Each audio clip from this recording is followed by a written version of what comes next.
Thanks so much. I am here with Brooke Henderson. Brooke, I was here the very first tournament of the season. You won. Reflecting back on that, does that not feel like forever ago? It does feel like a really long time, but it was an amazing week. I'm really happy that I was able to get that win this year, and I'm just so grateful to be here at the CME Group Tour Championship and to be here tonight at the Rolex LPGA Awards. It's so fun to be able to celebrate the year and all the amazing women on our tour that have done incredible things. Yeah, there were 12 first-time winners this year, which is insane. But what does that just say about the talent out here and how hard it can be to win? Yeah, these are the best players in the world, and so it's so cool to be able to play against them and with them, every single week. And 12 new winners on tour, that's a lot. That's a lot of fresh blood. But no, it's great to be able to compete and, like I said, kind of celebrate everything that everyone's done this year. And I know you're playing in the Grant Thornton Invitational in a few weeks, which is very exciting. How cool is that they're adding something like that to the schedule where you get to tee it up with the men on the PGA Tour? Yeah, it's so fun for us to have a mixed event with the PGA Tour, and I'm playing with Corey Connors. I'm really excited about having him as a teammate, and, hopefully lots of fans come out and support because I think it's going to be really cool. Yeah, and do you have any fun off-season plans? I don't really. I took a little bit of a mini off season in September, so I actually might have to put in some work this year. Fair enough, I guess. It's your job or whatever. But how nice is it just to see everyone kind of get dressed up and just change it up a little bit? You're always in golf clothes, so to just, put on a cute dress and come out here. Yeah, it is so different. It's really nice for us to kind of have this night, and, Rolex does an incredible job of always striving for excellence and pushing the women's game forward. So it's really cool to celebrate them as well. Awesome. Well, good luck this week and have fun tonight. Thank you. Back to Amy. Thank you, Hope, alongside a legend. Needs no introduction. Annika Sorenstam, spending a little time with us. Big week for you last week, the first time being a tournament host. What was that like? It was an amazing week. I am just still beaming. It was just fantastic. Great partners with Gamebridge and, of course, Pelican with the Doyle family. And everything was just so superb. We're super excited. And obviously we have a great winner with Lily Abu on top of it. The golf course was great. So, yeah, it was a thrill. And hopefully we can do it many, many more years. I couldn't believe I saw you post on social media a few days back that you got a little card from Delta recognizing you with your 1 millionth mile traveled. One, I couldn't believe that you hadn't reached it sooner with all the traveling that you do. Looking back on all your travels, is there a favorite place that stands out that you visited over the years?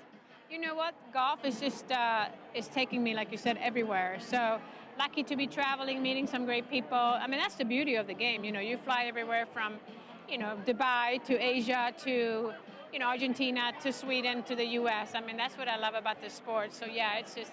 I've been lucky, but yeah, there's always a few favorites, but last week was certainly a highlight. I love keeping up with you on social media because you're always off in a million directions. What's kind of next for you? What's next on your plate? I'm actually going to take a break, believe it or not.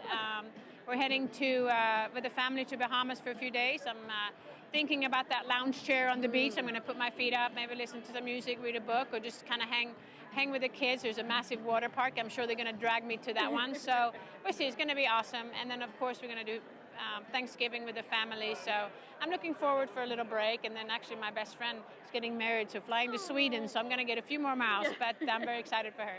A break that's certainly well-deserved. I'm going to go ahead and check out because I think I want to go along on this trip. This sounds amazing. I could put my chair, feet up in a chair next to you. Just going to hang out for a while. What do you think? Yeah, you're welcome. It's been a long year for you, too. I know the LPGA has had a long but great year, but everybody needs a break sometimes. It's great to see you as always. Enjoy the holidays. Thank you. I will. Likewise. Hope. Okay. Thanks so much. I am here with Elizabeth Zokol, who won for the first time this year, also with one of your best friends. How amazing was that? It was amazing, and even better to get my first win with Cheyenne, one of my best friends. So it was great, and so happy to be here tonight. Yeah, and especially this week, it's the CME Group Tour Championship. We're at the end of the year, but how happy are you to be here just teeing it up this week? So happy. It was a bit of an up and down year until the win, so happy to be here. It's just a great way to end the season.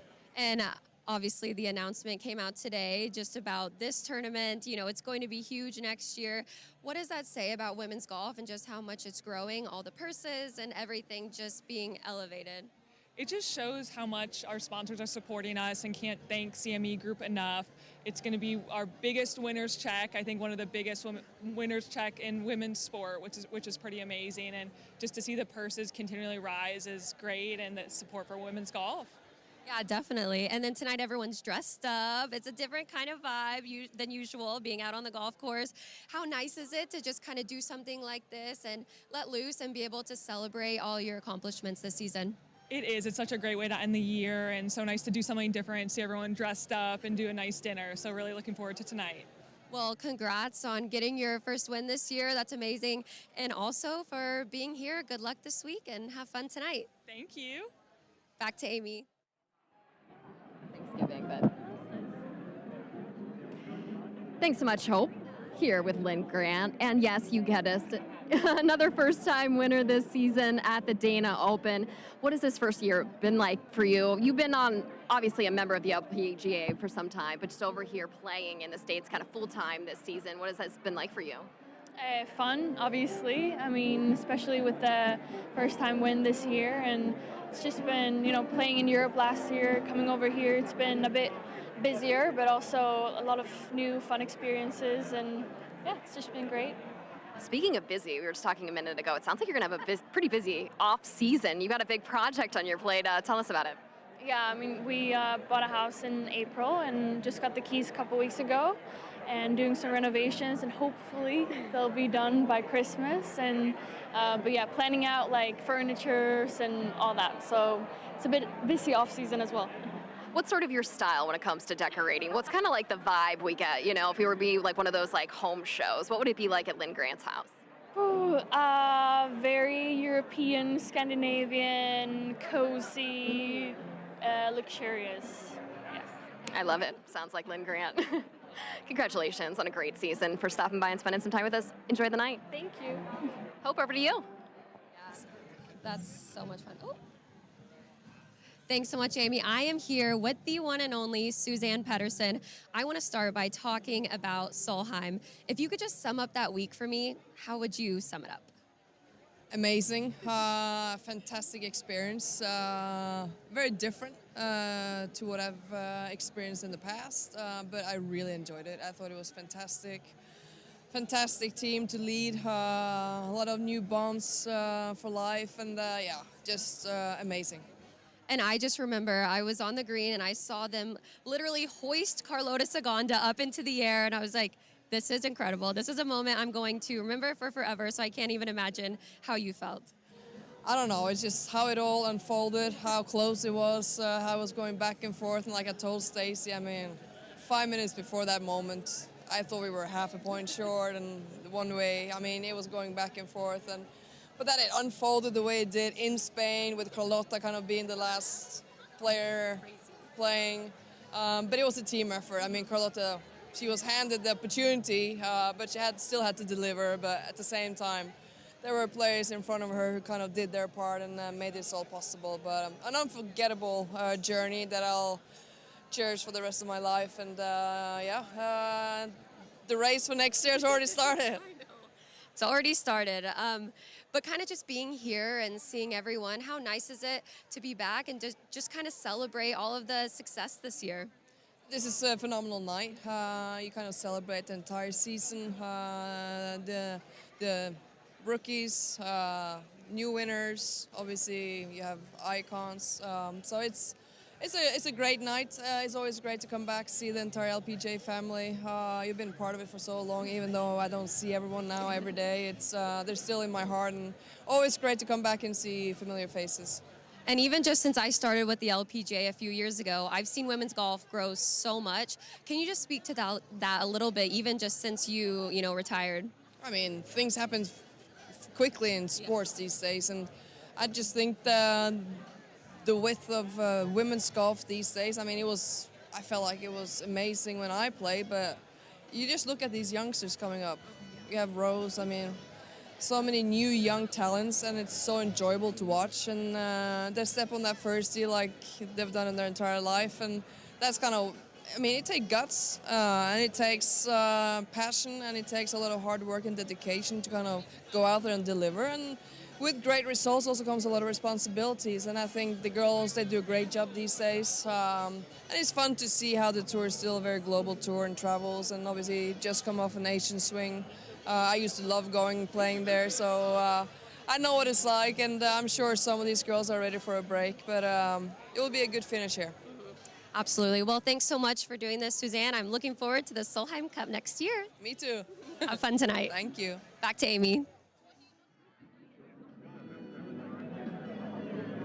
All right, here alongside a special guest tonight, Maria Fassi, dipping her toe into the broadcast world this week, a part of the feature group coverage of this event, streaming on ESPN+. So what was it like? I loved it. I mean, I keep telling people maybe I liked it too much. But no, it was great just seeing the girls play and being able to, call the shots, analyze, just give my 5 cents, on what was going on. And it was great. I'm really looking forward for the rest of the week. Should I be concerned? Are we going to be trading in the clubs for a microphone here soon? Are you going to take my job? Not yet, but it's definitely something I'm looking forward to do at some point. And yeah, maybe even I was saying, like in an off week, I'm like, I'll go do it. Like it was just so much fun today. And yeah, just like the adrenaline of making sure I'm saying the right things and shutting up at the right time and all that. It was a lot of fun. Speaking of off weeks, you got quite a few coming up here with the end of the season. What are your plans? Just to be home. I mean, this is my 8th week on the road in a row. So I'm just really looking forward to putting my suitcase away and enjoying the fire in my house and, being with my dog, drinking hot chocolate, watching TV, like not doing a whole lot for a little bit and then just getting back to work to be in better shape next year. Sounds like a plan. Best of luck with the broadcast the rest of the week, and it's great to see you. Thank you. Speaking of broadcast, our next special guest knows a thing or two about moving from golf to broadcast, and she's currently over with Hope. I am here with Morgan Pressel. Morgan, I want to talk about this moment happening right now. The orange, tell me about it. Thank you. Generation love. I don't know. I love color. So I actually bought this for work and then bought like the sequin tank to wear for a fun event. And I was like, you know what? This is perfect. Let's do it. You're like, I'm busting it out tonight. I love that. Well, this is the grand finale of the season. How much do you look forward to the CME Group Tour Championship and this night? Yeah, this night is a wonderful celebration of all of the tremendous accomplishments from the most talented women in the game of golf. And it's always so heartwarming and to hear all of the speeches and also to see Jane Park here with her daughter Grace and Lexi winning the Founders Award. I mean, two both so incredibly well deserved. The most first-time winners we've had ever on the LPGA Tour. What a year. Certainly Player of the Year still up for grabs. So much still on the line, but it's just been an awesome season. Well, thank you so much, Morgan. I hope you have fun tonight, and I hope you have a good week and go crush it out there in that power orange. Thank you. Back to Amy. Thanks so much, Hope. We've had so much fun tonight. It has been an incredible start, and we are just getting started. We are going to be sending you inside just moments from now for the start of the Rolex LPGA Awards. Some pretty incredible awards being presented to some of your favorite players. You'll get a chance to hear from them and a number of special guests throughout this evening. So thanks for spending a little bit of time with us here. We're going to get ready to send you inside the ballroom for Hope Barnett. I'm Amy Rogers. Thank you so much for joining us tonight, and enjoy tonight's Rolex LPGA Awards.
Congratulations to Leah, who has gone at the top as a new star. She is a two-time major champion in 2023.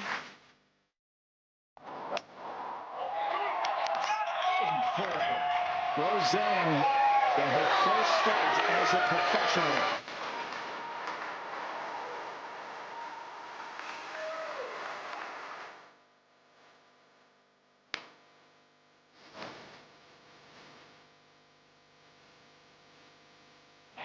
China has another major champion. She's Roni Yen.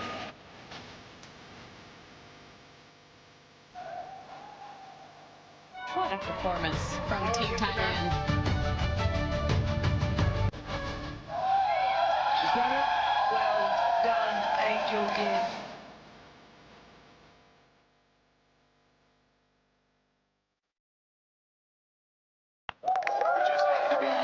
Now a winner on the LPGA Tour.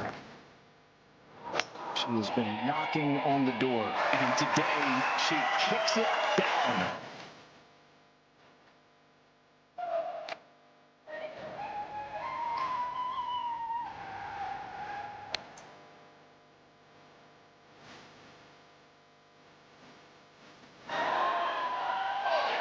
Still magic in the game of Michelle Lee West. It's Allison Corpus, the very first champion in the U.S. Women's Open at Pebble Beach. Oh, it's a wonderful shot. It's fantastic. And it's a magical moment for Carlotta Ciganda. The Solheim Cup will remain in Europe. It's a major championship in France for Celine Gauthier. From a top player to the player in women's golf right now.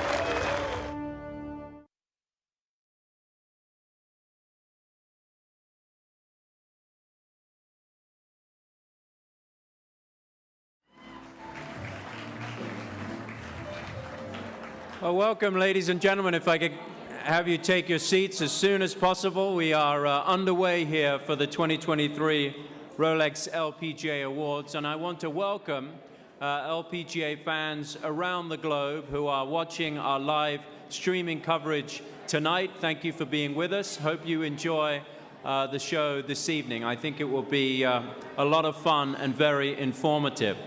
I want to welcome those of you that are here for the very first time. Tonight is one of the most special evenings, I think, not only in the LPGA calendar, but in the golf calendar itself. For those that have been here before, welcome back.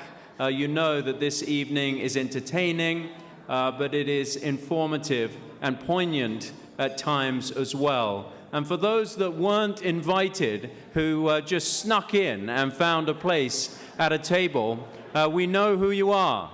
The guy at table 6. We know who you are. So what did I learn from 2023 on the LPGA Tour? I learned that nothing is out of the realms of possibility in this game. A new crop of LPGA stars have emerged in 2023. I learned that I never have to say that Megan Kang is still seeking her first LPGA Tour victory. I'm not sure whether I was more tired of saying it or Megan was more tired of hearing it, but I'm so glad that she broke through. In my role on the championship committee at my home club of Walton Heath in England for the AIG Women's Open, I learned what it was like to be part of an organizing team. Many of you in the room tonight are in that role for various events around the globe, but I learned what it was like to be in that role. And I know that parking is a real pain in the arse at every tournament that you go to around the world. You can never have enough bathrooms.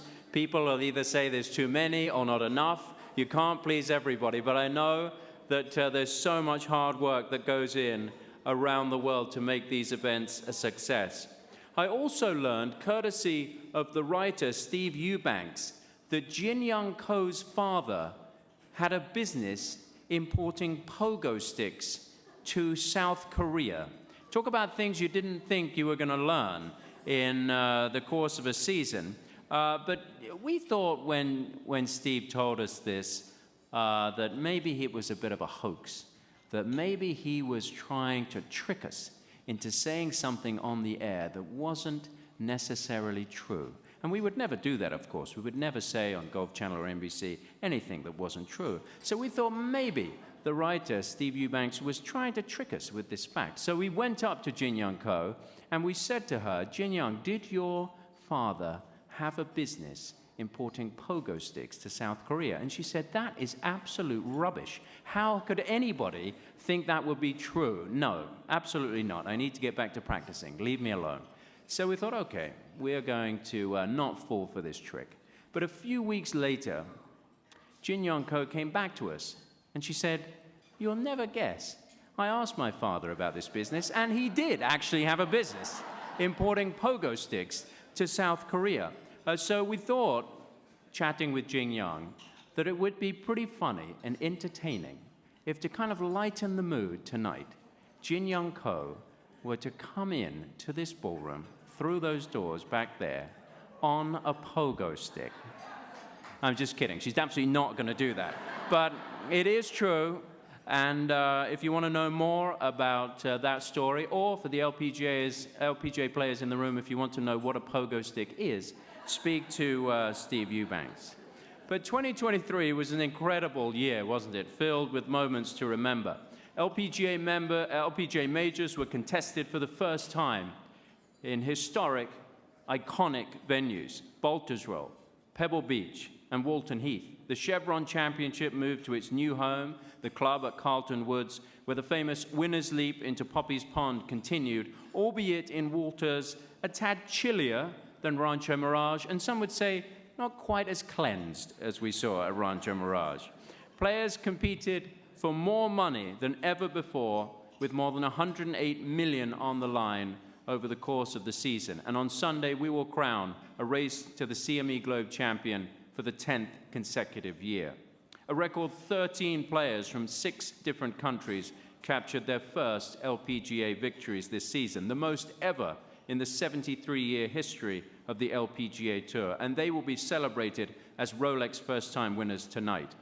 We saw team competition take center stage not once, but twice, the first coming back in May with the return of the Hanwha Life Plus International Crown, with Thailand wearing the crowns at week's end, and then in September, when the teams from the United States and Europe dazzled us once again at the Solheim Cup as they battled to the first ever tie in the competition's history, allowing Europe to retain the cup on home soil. The majors delivered many memorable moments. I've mentioned some of the incredible venues, but they also featured breakthrough performances by Roning Yin and Alison Corpus, who used a major stage to capture her first LPGA victory. Lilia Vu becoming the first American since Julie Inkster in 1999 to win 2 majors in a season, and Céline Boutier capturing her first major win at a most fitting place at home in France at the Amundi Evian Championship. But on a sad note, since we last gathered here in Naples, we've lost some legends of the game. Hall of Famers Kathy Whitworth, Marlene Heggie-Vossler, and Betsy Rolls. Their contributions to the success of both the LPGA Tour and the game of golf were invaluable. I'm sure many in this room have their own personal memories of Kathy, Marlene, and Betsy, and we will talk more about LPGA founder Marlene Heggie-Vossler in just a moment. But as galleries did across the country, let's give those great champions one more proper golf clap. We certainly miss them.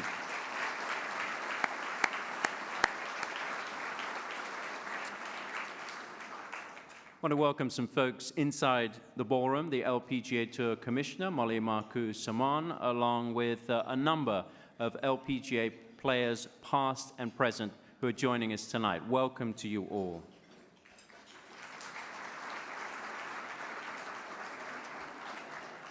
Well, tonight would not be possible without the tremendous support of an incredible partner in Rolex. For over 4 decades, Rolex and the LPGA have shared a very strong relationship. These are two organizations that cherish great accomplishments and symbolize perpetual excellence.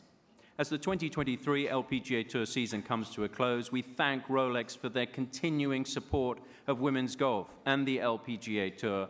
And I would like to welcome members of the Rolex team here tonight from both New York and Geneva, including Munia Meshbal, the Vice President of Marketing and Communications for Rolex, who will join me on stage a little later for some important presentations. And I would also like to congratulate Dustin Longest, who's part of the Rolex team. He's here often, but this year he can't be here. He's a great champion of women's golf. His wife gave birth to a little baby girl just a couple of days ago. So congratulations to Dustin and his wife. I know many of you here know him.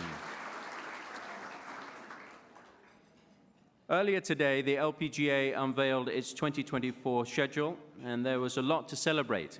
Next year, the players on the LPGA Tour will compete in 33 official tournaments for a record $118 million in total prize money, up from approximately $17 million in 2021. Incredible growth over the past 2 years, a testament to the quality of play on the course and the invaluable people off the course, the LPGA staff, and especially our tournament owners, operators, and title sponsors. Many are here tonight, including our new partners, and I would also like to thank the LPGA's broadcast partners around the globe and here in the US. Thank you to all of you for everything you do for women's golf and the LPGA Tour.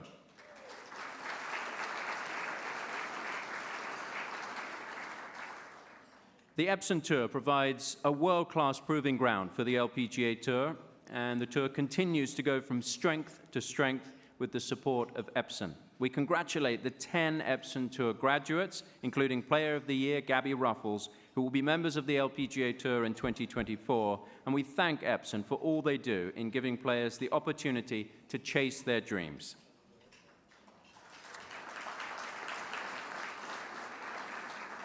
I'd like to take a moment to salute all of the volunteers who give up their time so graciously to support the tour week in, week out. We couldn't do it without you. Many are watching our live stream tonight, so thank you all for your hard work and the time that you take to make the LPGA Tour such a success. Thanks to all the volunteers. I also want to recognize the LPGA caddies. Many are here tonight, holding napkins, cleaning up the mess after their players have made it on the tables, and listening as their player moans about why they didn't win that particular award. In the past, we've had the likes of Bad Luck Chuck and Hollywood. We still have Cheeseburger Chad and Camper Dan. Caddies, though, are as professional and fit as they have ever been in the game, but please keep the nicknames alive. They are a great part of this game. But thank you to the contributions of the LPGA caddies this season and in the seasons past on the LPGA Tour.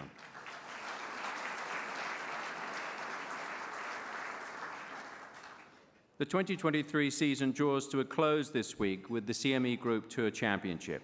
CME kicked off this event with some great news on Wednesday morning, as they have extended this tournament and the season-long race to the CME Globe through 2025. And next year, the tournament purse will rise to an incredible $11 million, with a record-setting $4 million to the winner.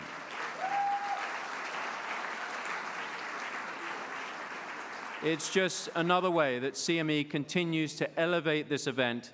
They had an incredible evening right here in this room last night, a discussion with St. Jude Ambassador Nicole Kidman, and then a concert for St. Jude with Carrie Underwood. LPGA players have been waiting all year for Sunday night, when CME Group Chairman and Chief Executive Officer, I'm glad some of you got that, Terry Duffy, will crown this year's Race to the CME Globe Champion and hand out a winner's check for $2 million.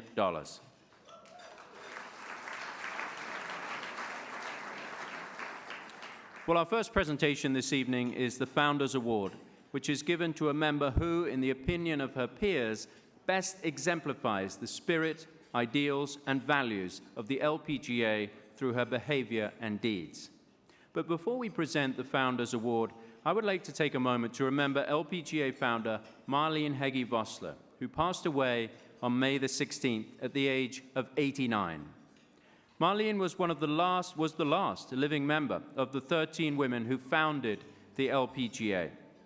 A teen golf sensation in the 1940s and 1950s, Marlene was only 15 years old when she helped start the LPGA Tour in 1950. Marlene was one of the first glamour girls of the LPGA, alongside her sister and fellow LPGA founder Alice Bauer. But Marlene never let age nor gender limit her goals within the game. She was a golfer, trying to win, and that's exactly what she did.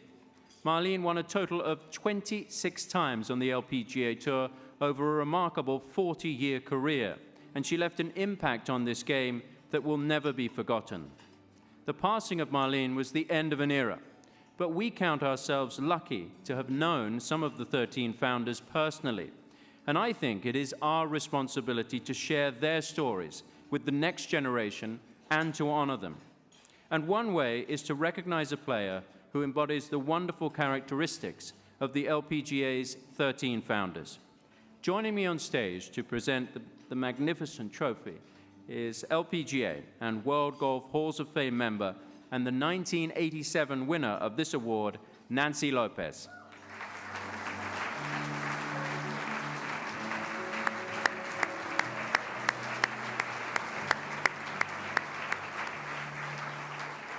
And we can turn our attentions to the screens as Nancy recorded this message a little earlier.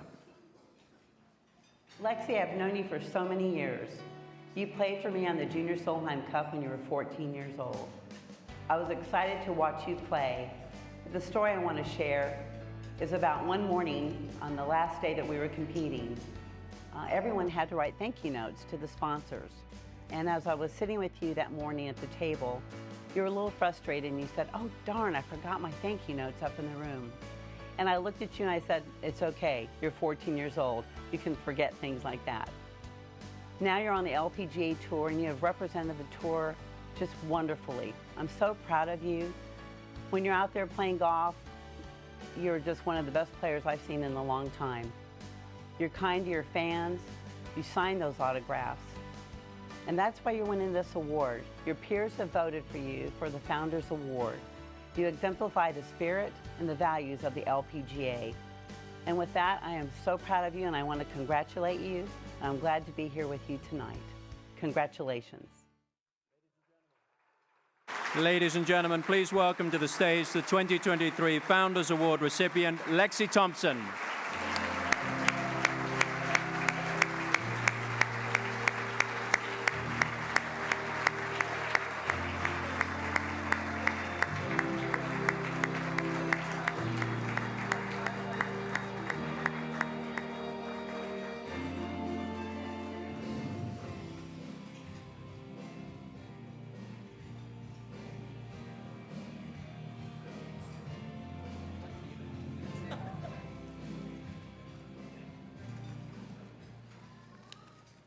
Hi, everybody. I hope that you're having an amazing night so far. I'm going to try not to cry. I was already crying a little bit over there. It's such a huge honor for me to be here tonight and just to receive the Founders Award. It means so much to me. First, I have a few thank yous. So first and foremost, I want to thank the founders that have paved the way for all of us to be out here and to do what we love and to follow our dreams. If it wasn't for them, the LPGA wouldn't be what it is today, and it wouldn't be possible. So thank you to the founders. Winning this award is a huge honor on its own, but to know that it was voted on from my fellow peers that I think so highly of and think that there's such amazing women on and off the golf course, it means so much to me, and I have cherished every single friendship that I've made in my whole career out here. So thank you to them for, I guess, having the respect of me, and like I said, I've gained a lot of friendships and I'm grateful for every single one of them. And Nancy, I can genuinely say, besides my mom, that you're a woman that I have looked up to my whole career ever since that Junior Solheim Cup. And I think we all know that Nancy has won every tournament possible, basically, but the way she's given back to the game of golf, to the fans, to the sponsors, It's always inspired me to do the same, and I've always looked up to you. And, you know, as an athlete, we all want a winning and successful career, but I've always thought to myself ever since I've met you that I wanted to just leave the game in a better place by being an even better person than what my results show. So thank you for always inspiring me and being definitely one of my role models. So thank you. Yes, definitely. I also want to thank Rolex for this amazing evening tonight.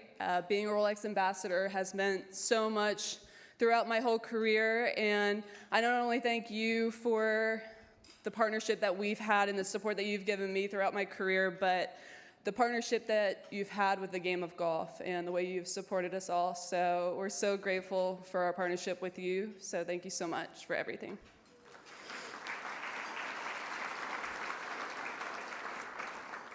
I want to thank the LPGA Tour for everything that you've done for me in the last 15 years of my career and just allowing us all women to come out here and broadcast our talent on such a high-level stage. We're very appreciative for everything that you do for us, so thank you. I want to thank all my sponsors for just giving me the support throughout my whole career and the support that any athlete can dream of. I'm very grateful for each and every one of you. And I want to thank my management team for just handling the day-to-day aspects of life, just to take that burden off me that I can just go out and focus on my golf 100% because I wouldn't be able to do what you do. So I'm very grateful. I want to thank my biggest thank you, and I am going to try not to cry, to my family. I see my mom already starting to cry. I want to thank my family for being my everything, being my rock, and just being there for me through days I didn't know that I could get through. I am very grateful for you, and I wouldn't be here tonight if it wasn't for you, and I love you so much. And I just want to say congrats to all the other award winners tonight, and I hope that you all have an amazing rest of the night. Thank you.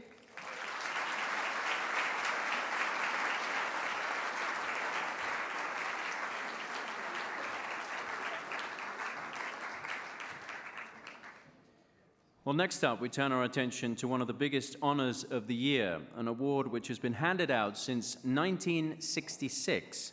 In 2023, it is still up for grabs, and I'm talking about the Rolex Player of the Year Award. Tonight, we will take the opportunity to speak with the two players who are in the hunt for this year's honor. First up, we turn our attention to a player who this year became the winningest Frenchwoman in LPGA history. With 4 victories this season, she is currently second in the Rolex Player of the Year standings. Please welcome to the stage Céline Boutier.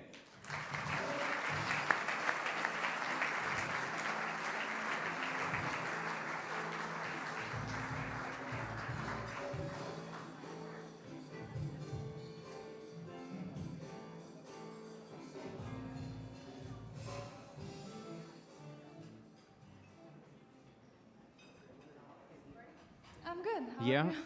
are you? What a year. This is not working, is it? Is this working, this mic? No. What a year it's been for you. That's better. This winning streak started back in Arizona. When did you get a sense that this season was going to be very special? Probably after my win in Avion.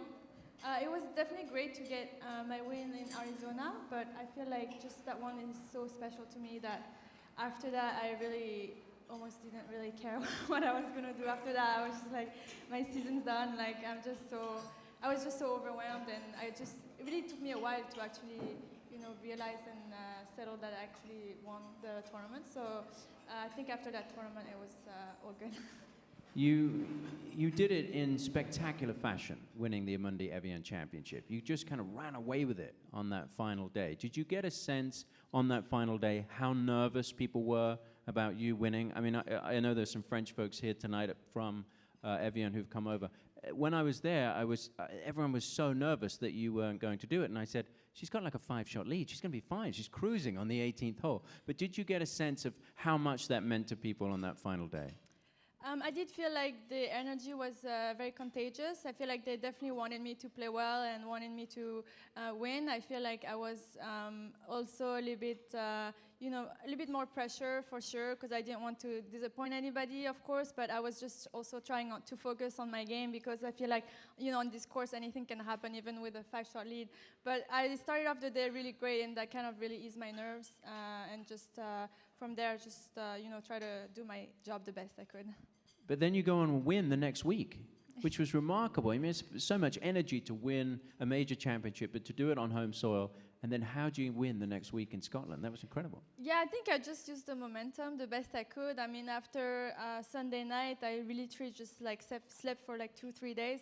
Just try to be ready for the pro-am. I was just like, I gotta get my energy back somehow. I just like slept a lot, and then after the pro-am, I just try to focus on the tournament. I just like another round again, and then just happened to be in contention again on Sunday, which is definitely not something I expected, but try to take advantage of the opportunity. And finally, for you, it's pretty simple this week. You need to win the CME Group Tour Championship to have a chance of winning the Rolex Player of the Year award. Your thoughts on the next 3 days here? Yeah, I mean, it's going to be a challenge for sure. I definitely feel like it would be amazing if I did it, but regardless of what happens, I'm very proud of my season, and also, I just feel like very impressed with Lilia's season as well. I mean, you really cannot have a better season, so I just feel, very happy either way. I'm just going to do my best the last 3 days, and see what happens. Well, Celine, it's been an amazing year, regardless of what happens. Congratulations on 2023. It's been fabulous to watch you, and best of luck the rest of this week and going into next season. Ladies and gentlemen, Celine Boutier.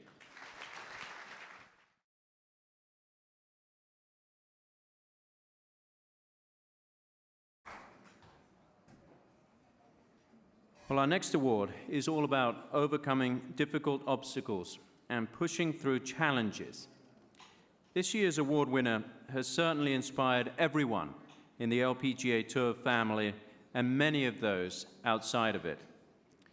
During the 2021 Ascendant LPGA benefiting Volunteers of America, Jane Park's daughter, Grace, began having seizures that left her with a severe brain injury. The world turned upside down for both Jane and her husband, LPGA Tour caddy Pete Godfrey, as they learned to navigate a new normal as parents of a child with a disability. Jane stepped away from the LPGA Tour to care for Grace, uncertain if she would ever return to professional golf. But at this year's Dow Great Lakes Bay Invitational, Jane decided it was time to dust off her golf bag and make her long-awaited return to LPGA Tour competition, alongside her playing partner, Paula Creamer, and with Pete as her caddy. Jane teed it up for the first time since Grace had fallen ill, most importantly doing so with Grace on site to watch. Grace's story is one of perseverance, resilience, and strength, coupled with Jane's ability to turn tragedy and grief into activism and advocacy for those in the disabled community. Both Jane and Grace continue to inspire us all. To introduce this year's winner of the Heather Farr Perseverance Award, we can listen to the 2017 winner of this award and one of Jane's great friends, Tiffany Joe. So I first met Jane when we were just a couple of 13-year-olds on a practice putting green, listening to way more hardcore rap than our parents would have liked us listening to. And we really built our friendship on putting contests and hip hop and bottomless breadsticks at Olive Garden and eventually traveling on tour together. And during that time, we saw each other through a lot of challenges, heartbreak and injuries, cancer diagnoses. But I think the biggest test was that motherhood, and watching Jane spin her struggle into becoming a powerful advocate for Grace and for families with kids like Grace has been hands down one of the most impressive things I've ever witnessed on or off a golf course. And I think it's safe to say that Heather would agree. So it's my honor and my pleasure to introduce your Heather Farr Perseverance Award winner, She's my best friend. She a real bad bee. She's my bestie and a Tessie, Miss Jane Park.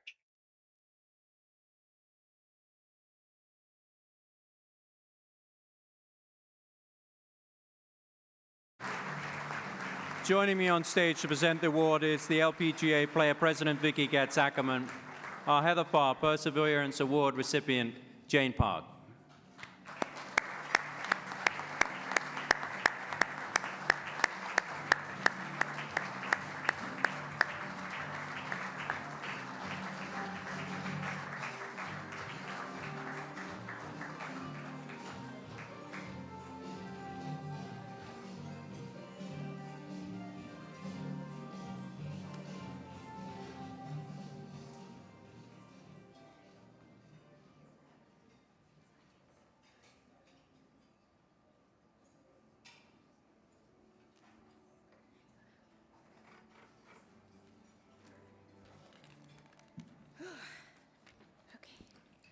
Hi, everyone. Thank you so much for having me here today, along with my family. I first of all want to thank you so much, Rolex LPGA, for having this great event. I never thought I would be back here, let alone be celebrated with my peers, and it's truly my honor to be in this room with everybody. And thank you so much, Ping, as well, for always sticking by me even after I stopped playing. I've had some time to think about what it means to be awarded with the Heather Farr Perseverance Award. And to be frank, I am not the only person that should be bestowed with this amazing honor. As many of you in this room know, it takes a team to successfully become a world-class athlete. There's partners, husbands, wives, caddies, coaches, club reps, and the countless other individuals that show up in your corner to help you reach your fullest potential. My 15-year career on the LPGA would not have happened without the guidance and support of numerous people who lifted me on their shoulders so that I can succeed and follow my dreams. When Grace became ill and permanently disabled, the world was suddenly a very, very lonely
I don't look as tall as Lexi.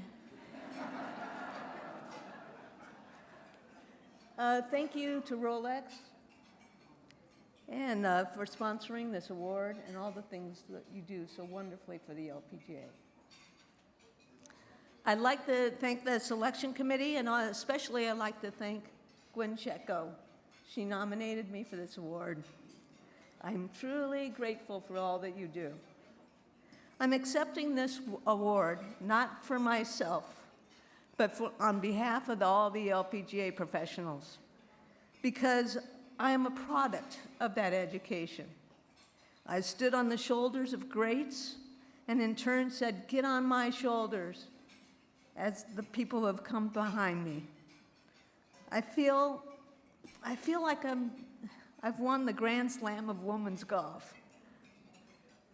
The KPMG, I associate that with my mentors. Ellen Griffin was an extraordinary student-centered teacher. Her work was inspirational, and her spirit continues to influence me. To Lynn Marriott, who taught me belief that anything is possible. To Dr. Dee Owens, who taught me research. Always back up your knowledge with research.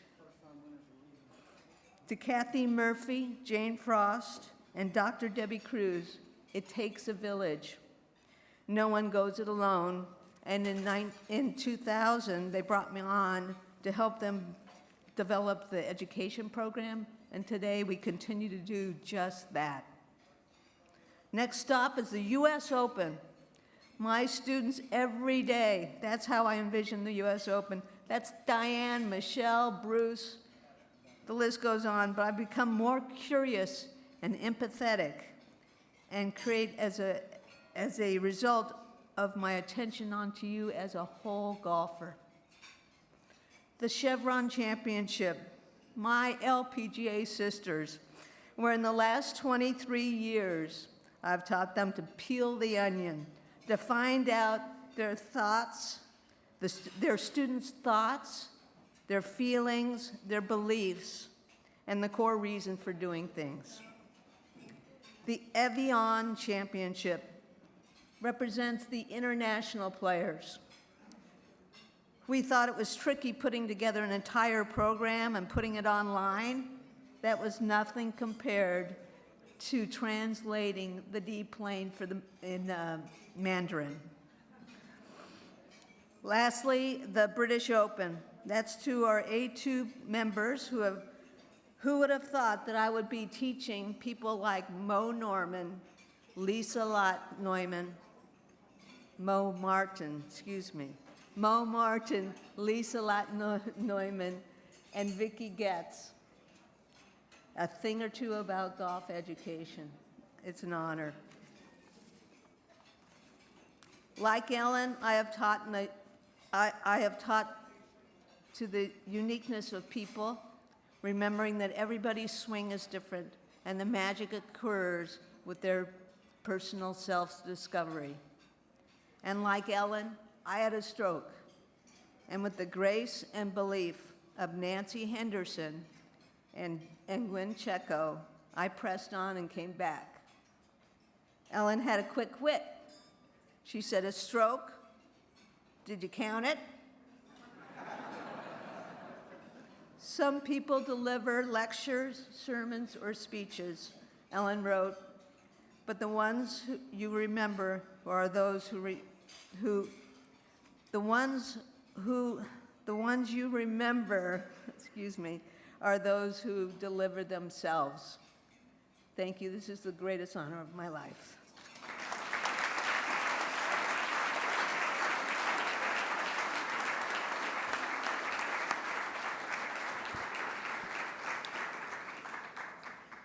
Time for us to salute the Rolex first-time winners for 2023. This year, Rolex and the LPGA welcomed a record 12 first-time winners to this elite club, the most ever in LPGA history.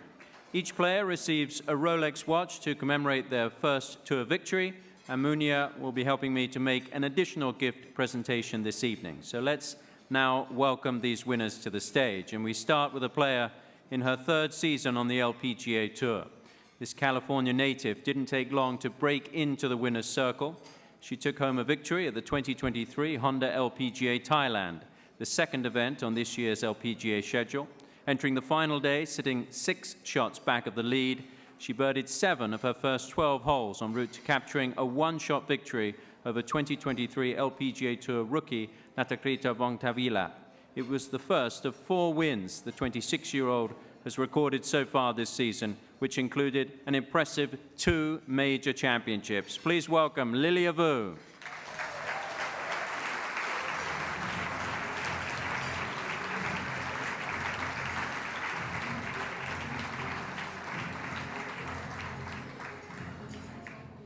Our next player earned the honors of being the second Rolex first-time winner of the 2023 season with a one-shot victory over England's Georgia Hall at the Dio Implant LA Open. With her victory, she became only the second player from mainland China to win on the LPGA Tour, joining 10-time LPGA Tour winner Shen Shenfang. She joined Shen Shen on another prestigious list a few months later when she captured her first major championship at the KPMG Women's PGA Championship at Baltusrol. It is Roning Yin.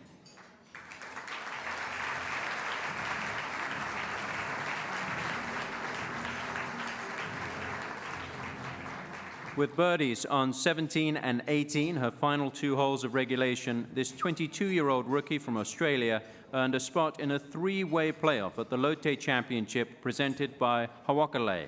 In the first hole of the playoff, which took place on the 18th, the Epson Tour graduate made birdie once again to become the third Rolex first-time winner of the 2023 season in her third start as an LPGA Tour member. It is Grace Kim.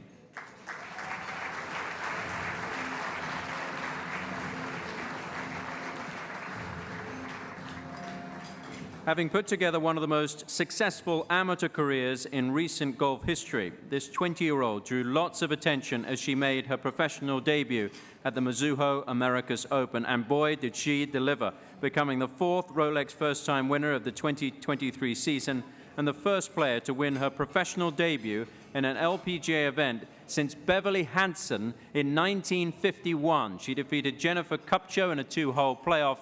It is Rose Zhang.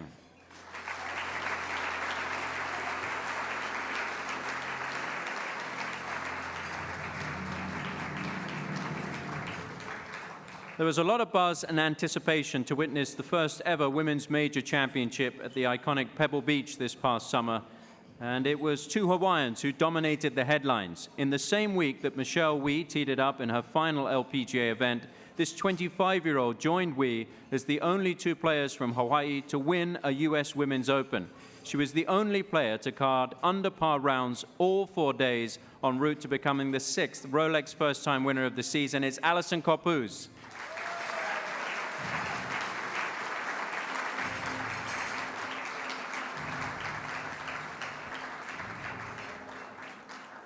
A 5-time winner on the Ladies European Tour, this Swede captured her first LPGA Tour victory in her 15th career start, entering the final round with a 6-shot lead. The 24-year-old shot a final round 68 at the Dana Open to become the 14th different Swede to win on the LPGA Tour and our next Rolex first-time winner of 2023. It's Lynn Grant.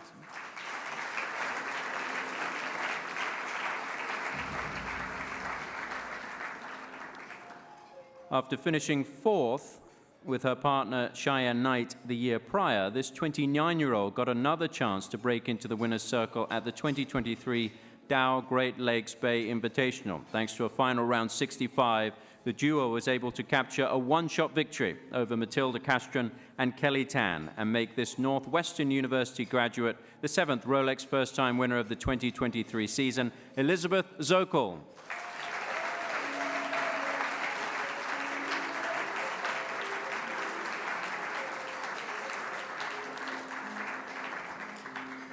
This player's 19th birthday will be one she will never forget. Sitting 4 shots back entering the final round, she became the youngest American winner on tour in over a decade when she tallied 9 birdies in the final round to become the 8th Rolex first-time winner of the season at the 2023 ISPS Handa World Invitational Please welcome Alexa Pano.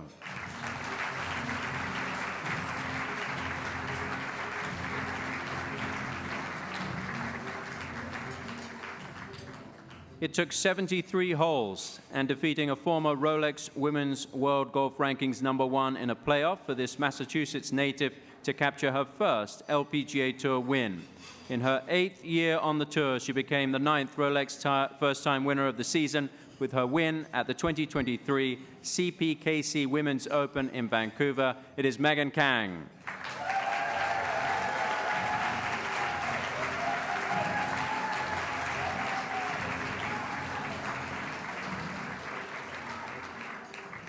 This rookie made quite an impression when she earned the honor of becoming the 10th Rolex first-time winner this season. Coming off 9 missed cuts in a row, this Thailand native had to Monday qualify to get into the Portland Classic field, and then she broke the tournament's 72-hole scoring record by shooting 63 on Sunday to capture her first win.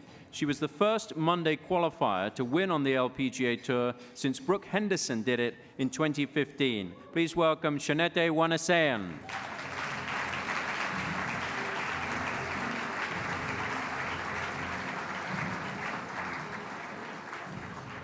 This rookie became only the second wire-to-wire winner on the LPGA Tour this season when she shot a final round 66 to win the 2023 Walmart Northwest Arkansas Championship presented by P&G. Her victory made her the record-tying 11th Rolex first-time winner of 2023 and the 5th rookie to win on the LPGA Tour this year. It is Hae-Dan Yu.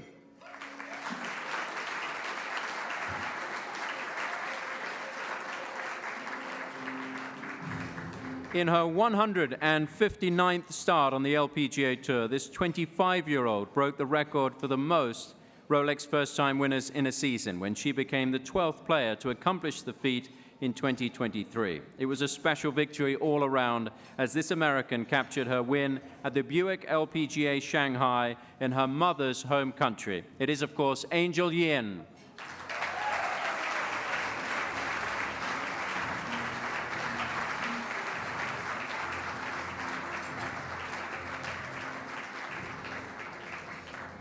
I'm gonna just pick out 2 of our Rolex first-time winners. I'm gonna start with you, Ronan, because not only did you win, Lilia, you get your time later. You get your time later. Let's not get carried away. Ronan, you went on to win a major this year, and you were just outside of the mark for vying for the Rolex Player of the Year. But it's been an incredible season for you. How did you manage to sort of turn things around from last year when you were at one moment, you said you were going to quit the game? Yeah, it's because I missed so many cuts last year, and also I had a wrist injury. But this year, I just tried to keep health first. And obviously, Lydia and Celine have a great year, and I just tried to follow up. Now, you rent a home from Shiyu Lin, Janet Lin, and she apparently put the rent up after your victory. Is that true? Yes.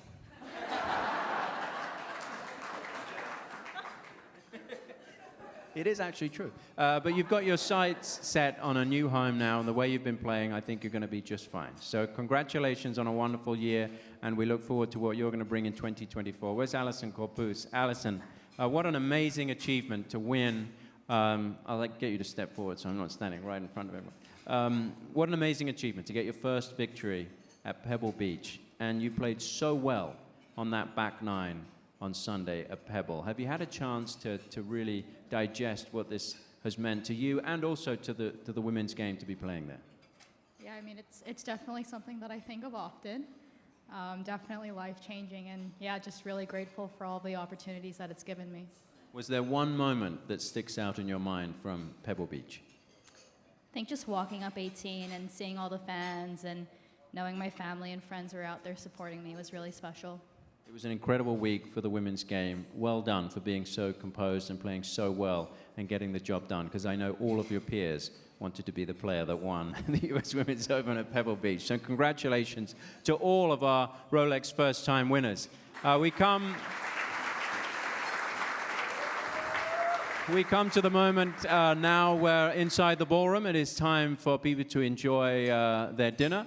But for those of you watching our live stream, we're going to head outside to Hope now. Hey guys, thanks so much, Tom. Yeah, I guess we could go ahead. We're going to and get let some these pictures people inside eat. the. Go Every ahead and single eat. year You can when go I ahead and think eat. We're going to couldn't get some possibly pictures. add more Rolex first-time winners. They prove us wrong. So if you're watching online, don't go anywhere because the night is just getting started. We have plenty of people to honor and more people to interview. And speaking of interviewing, I think Amy is out there with some very special guests. So take a look at this video. It was kind of surprising for all of us. She was a completely healthy 10-month-old baby, and then, for lack of better words, she fell asleep for a nap and never woke up the same baby. She was experiencing subclinical seizures. Our lives turned upside down that day 2 years ago. As humans, you learn to deal with adversity, and because if you don't deal with it, then you don't survive, or your child doesn't survive. So we had to learn medical jargon. We had to learn how to use a feeding pump and care for her in the new ways that she needed to be cared for. I didn't realize how tough it was for people with disabilities to get the proper care they needed. I wish it was a bit easier for people who need the care to have access to the care that they need. The support that we've received, it's a testament to the kind of people that are out here. It's been really incredible. I mean, from the outset, Tiff Joe really took the reins at the start. She started a GoFundMe, and people really helped, get us through the first part of getting Grace back home and getting ourselves adjusted, not having to worry about that side of it. It's just nice to know that we still cross their minds, and it means the world. And I hope that we can continue to be included in the LPGA because it's just been such a huge part of our lives.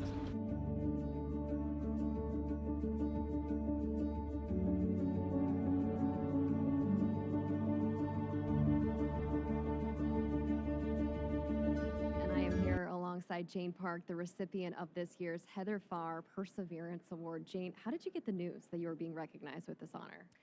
I was on the couch with Grace, just kind of chilling, doing our normal thing. And then I get a call from Vicki Getz Ackerman. And normally when I see her name pop up on my phone, I feel like I've done something wrong. She's calling me to break me some bad news. But it was a friendly voice on the other side, and she said, you know what, I've got some news for you. You won the Heather Farr Perseverance Award, which immediately I knew that it was voted on by my peers, and I was just immediately washed over with such gratitude and just so thankful that they continue to include me and our family. You mentioned in that piece that we just watched just how surprised you are at how difficult it's been to get the things that Grace needs to be able to care for her. And you've been a huge advocate for her on social media. Why has that been important to you? Just because I remember when this all first happened with Grace, how difficult it was for me to feel a sense of belonging. It felt like we were on a deserted island. I didn't know who to turn to, what to talk, what questions to ask. To get the best care for my daughter. And the reason I advocate is because I want to be sure that there is a voice that, first-time diagnosed parents can turn to and let them know that there's an online community and a community of parents that care and that have been through the same thing. What sort of reaction have you received from people on social media now that you kind of started this outreach? Just a lot of people, complete strangers reaching out saying, I didn't know that there was a voice out there that felt exactly the way I do. And thank you for sharing your story because it makes me feel less alone. And if I could do that for one person, then I'm happy to do it. Do you feel like by bringing awareness now that you have been able to get more of the help that you need for Grace, or do you feel like it's still sort of an uphill climb? I think so. Unfortunately, disability is it's very, very expensive raising a child with disability.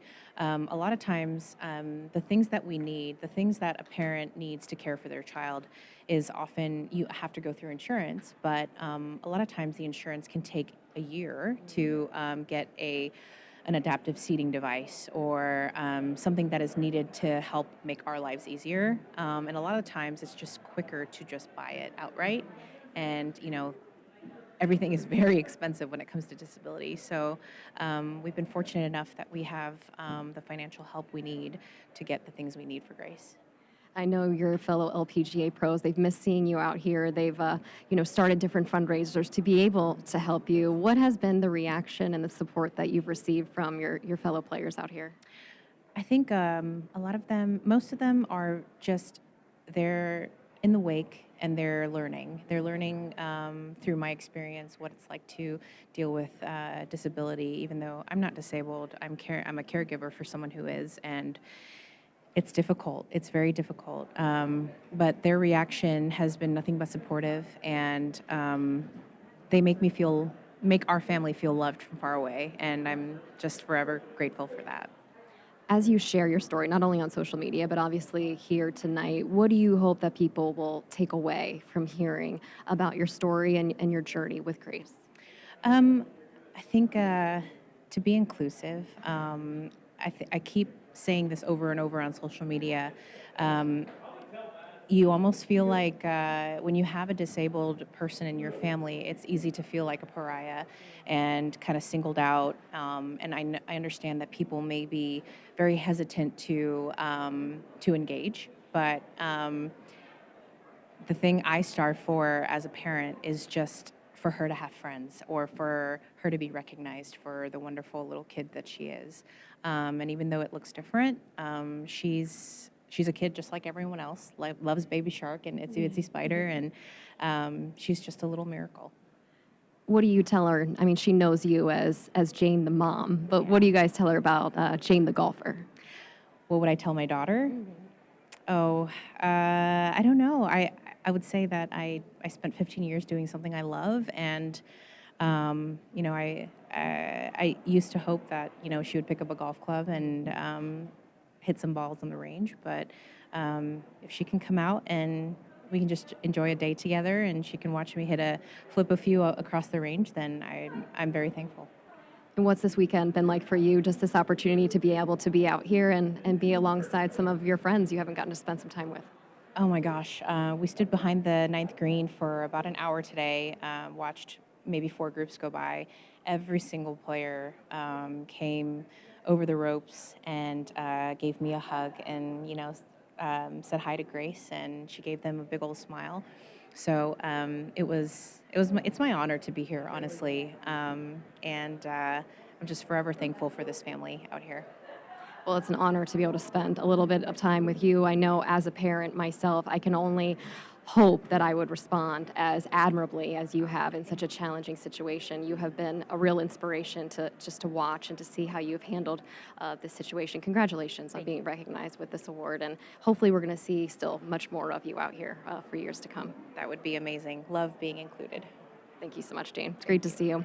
All right, we're going to get ready to say hello to our next guest of the evening. Now, this is another award recipient here tonight, and this player doesn't really need much of an introduction. You probably know her by her first name alone, as she's simply known often as Lexi. Here's a closer look at some of her accomplishments over the years, some of the highlights of Lexi Thompson's career.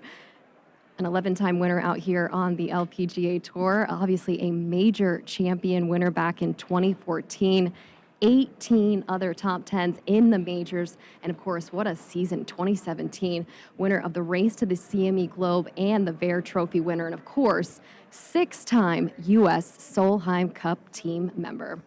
And Lexi Thompson joins me now, and she's being recognized tonight, not so much for what she's done on the course, but away from the course, being recognized with the Founders Award for someone who exemplifies the spirit of the LPGA. What was your reaction when you found out you were receiving this award?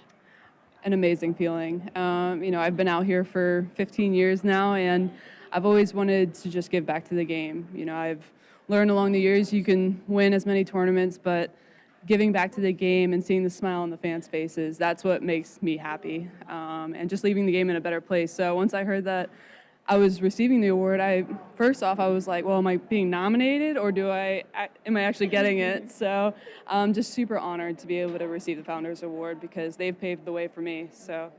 I mean, it's easy to say, we want to give back, but for you to actually do it, to take that time during those busy weeks when you're on the road to sign autographs, to spend time with sponsors, why is that such a priority for you?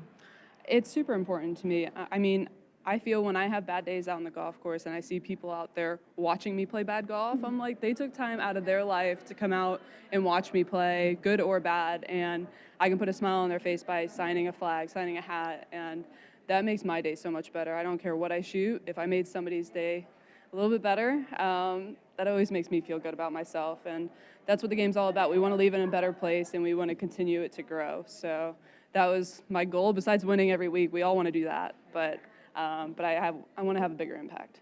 Yeah, I've been out there at tournaments in those moments where sometimes there's been, difficult finishes, but I've seen you go out of your way, put that aside, and to sign autographs and to take pictures with those little girls. What do you say in that moment to be like, you know what, that's the priority right now? It really is. It's hard, yeah, of course. After certain rounds that I've had, I have tears in my eyes, and I'm like, all right, let's just put the shades on and sign all the autographs. And like I said, seeing the smile on the kids' faces or adults, just to make their day. And I mean, yeah, I had a bad day, but it's golf. It's a game. Life goes on, and they love me, and they're out there supporting all of us women playing golf. So I'm very appreciative for that, and I always will be every single day. You mentioned how many years you've been out here. It's hard to believe now, but in this last season, you took a little more time for yourself, separate from golf. We saw some pictures. You actually took a trip recently to Canada. What was that like? Where did you go? What did you get to see? Yep, I went to Montreal.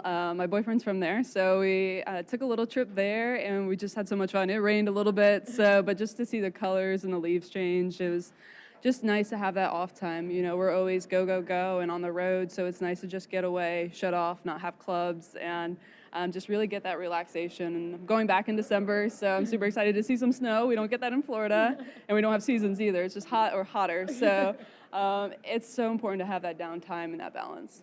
Yeah, what are some of those other things as you've had that time away from the tour that you've been able to get into that maybe you haven't been able to explore over these last few years?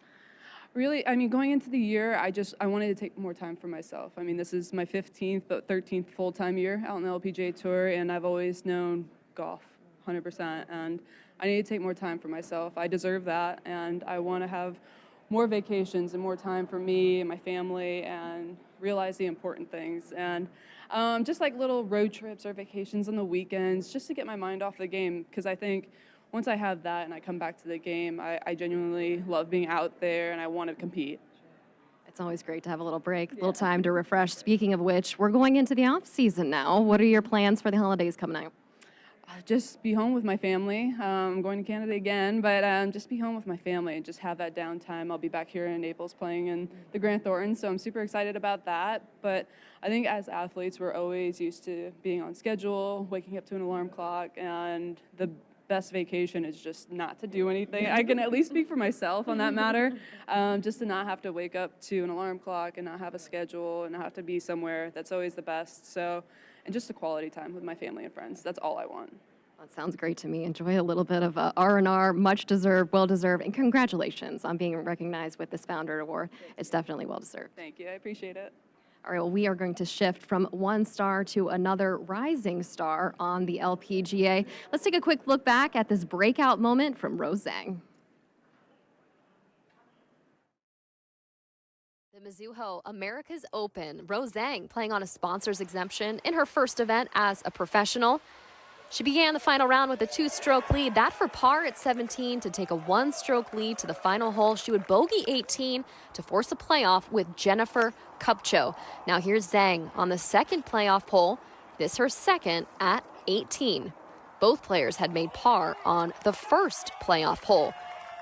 Zhang well possessioned to 2-putt from there. Now Kupcho had made bogey, so Zhang now has just a par putt for the win. And she becomes the first player since Beverly Hansen in 1951 to win in her professional debut. Zhang would go on to accept LPGA Tour membership after her win, which came just 11 days after she became the first woman to win 2 NCAA individual championships.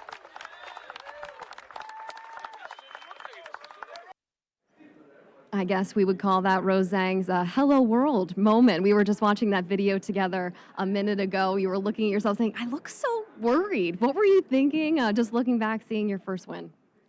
It's incredible. Kind of got me to where I am today. And it was crazy to think that it was just in June where I made my pro debut and now I'm here at the end of the year, the CME, and competing this week, and even at the Rolex Awards.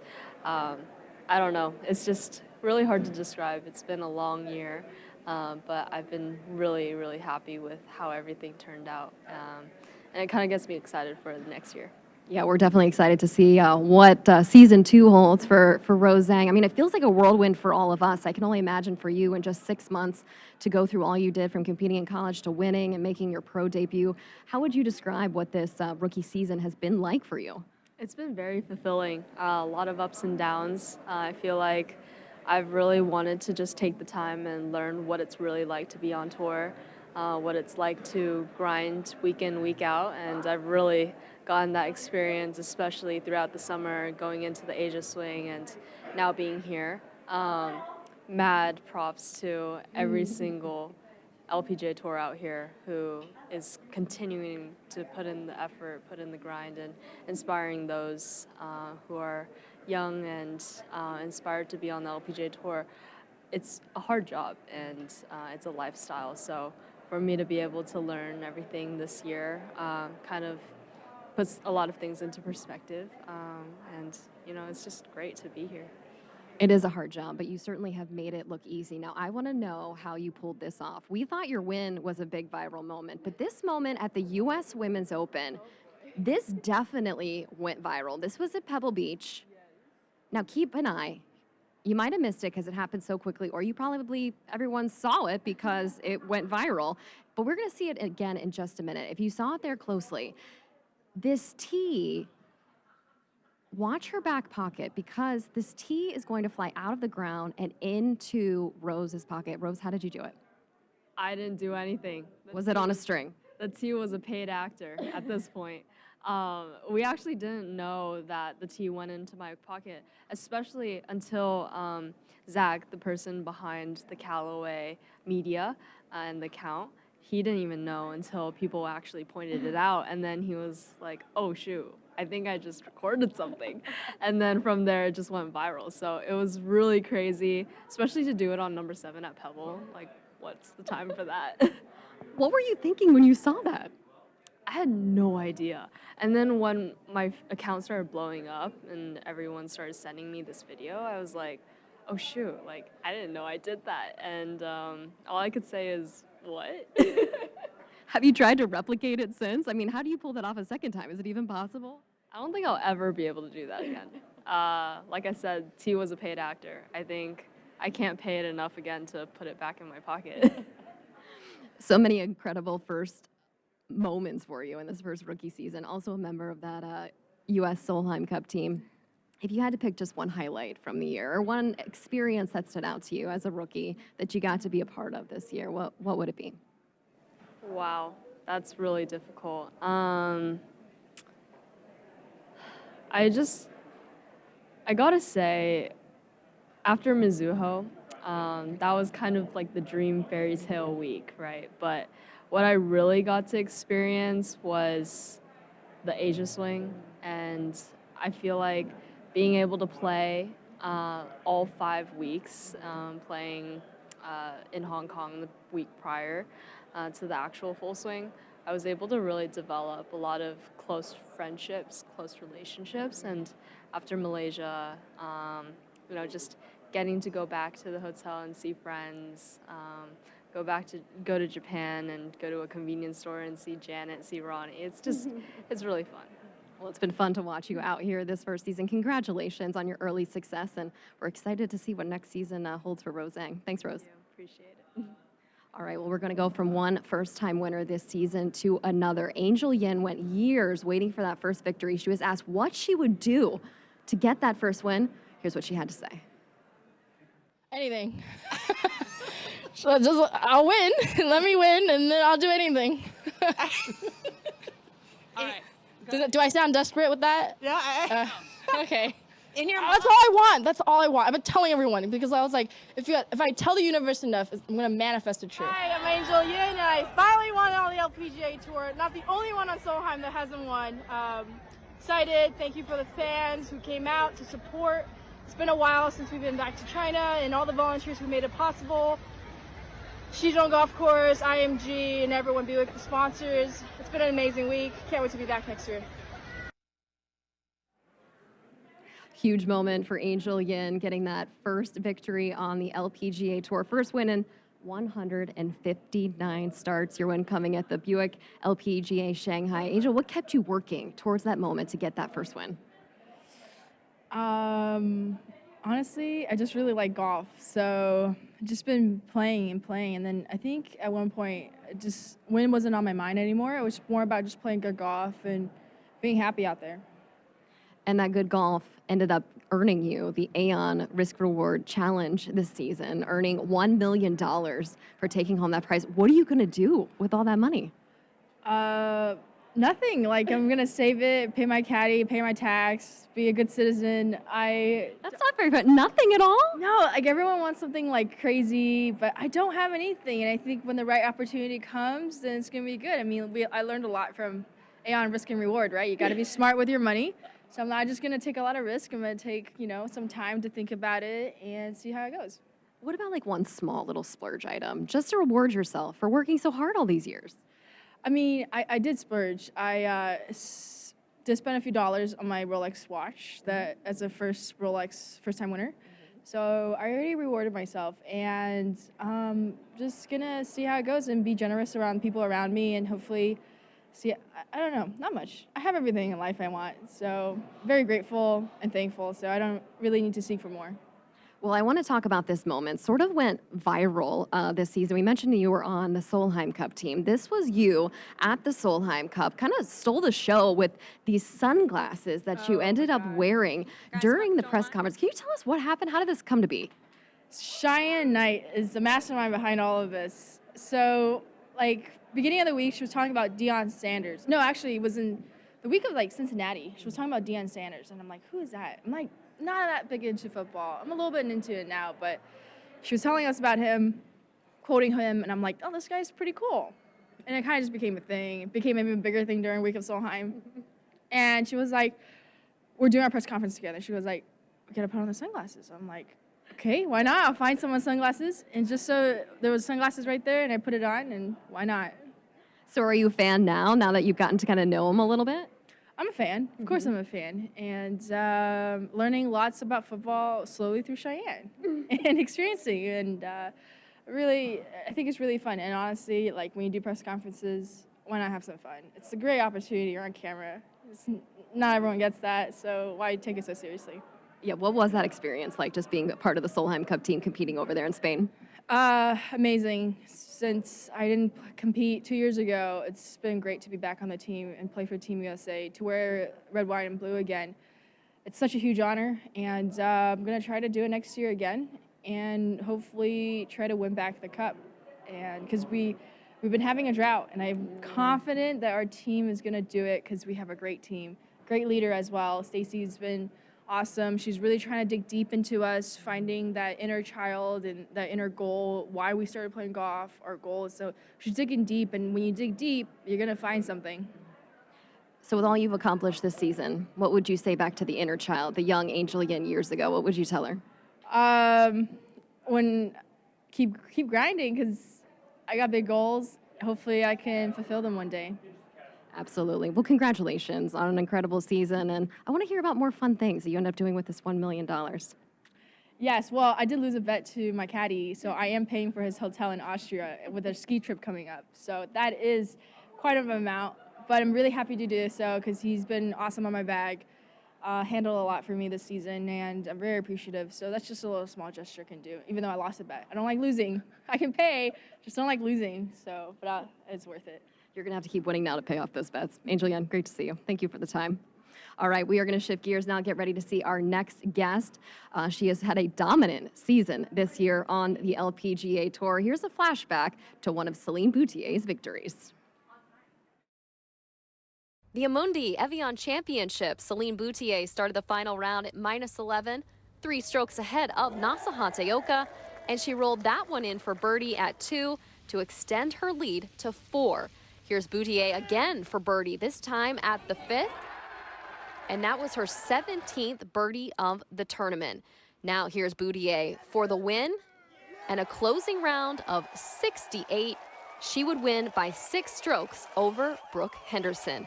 Boutier becomes the first French woman to win the Amundi Evian Championship since it became a major.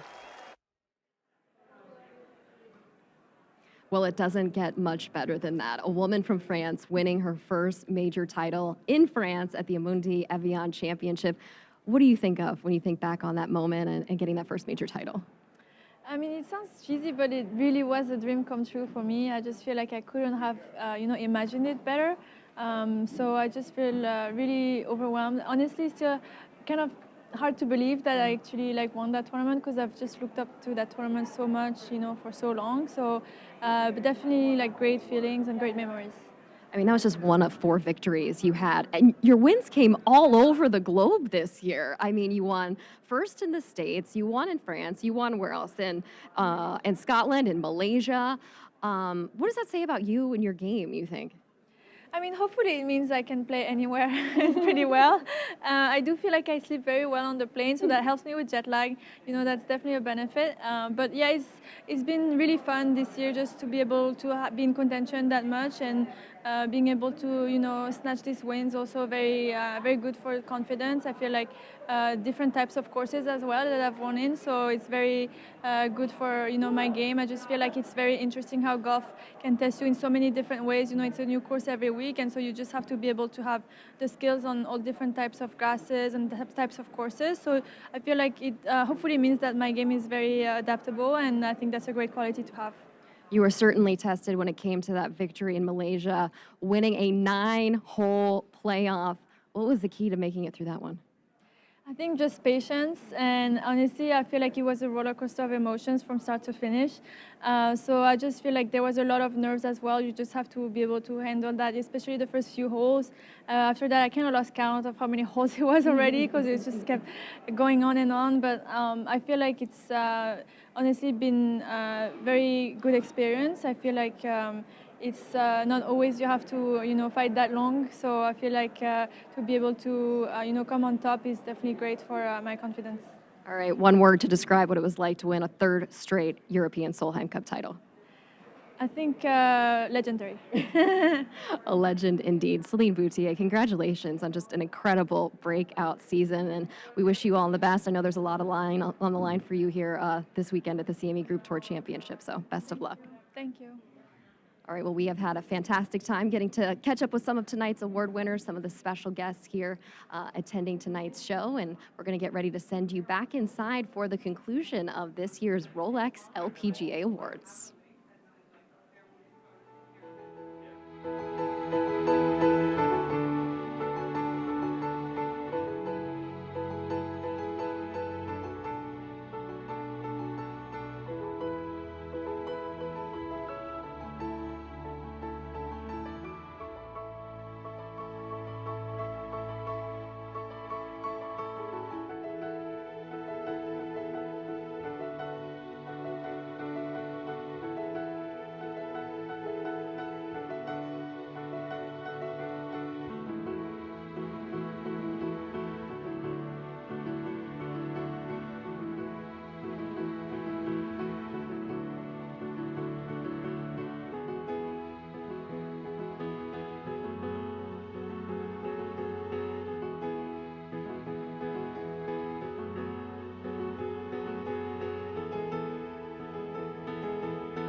best showcases of women's golf I think I've ever seen.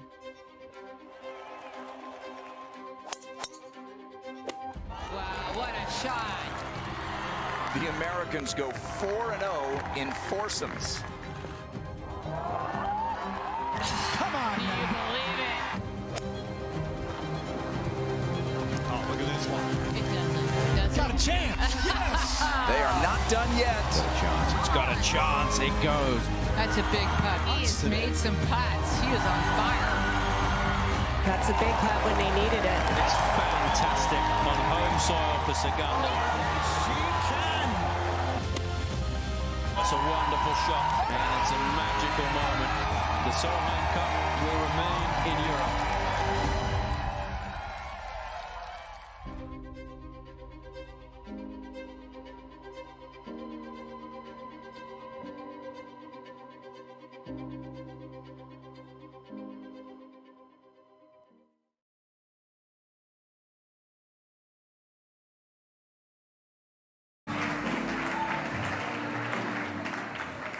Well, welcome back to our second half of the awards celebration. And what a week that was in Spain at the Solheim Cup in September.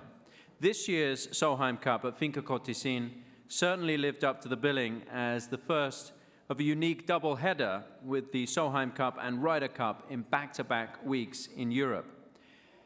Thankfully, the US team won't have to wait long to try to reclaim the cup. With the Solheim Cup and Ryder Cup moving to opposite years again, we will have the pleasure of another US-Europe tussle in about 10 months' time as we head to the Robert Trent Jones Golf Club just outside of Washington, D.C. next September, with captains Stacey Lewis and Suzann Pettersen returning for the rematch.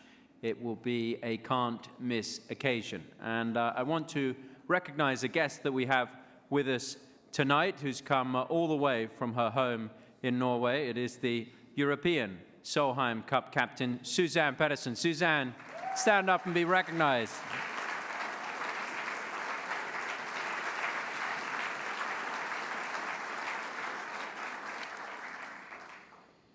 And now to our next award presentation. It is the coveted Commissioner's Award, and I would like to welcome to the stage the LPGA Commissioner, Molly Marcoux-Samaan.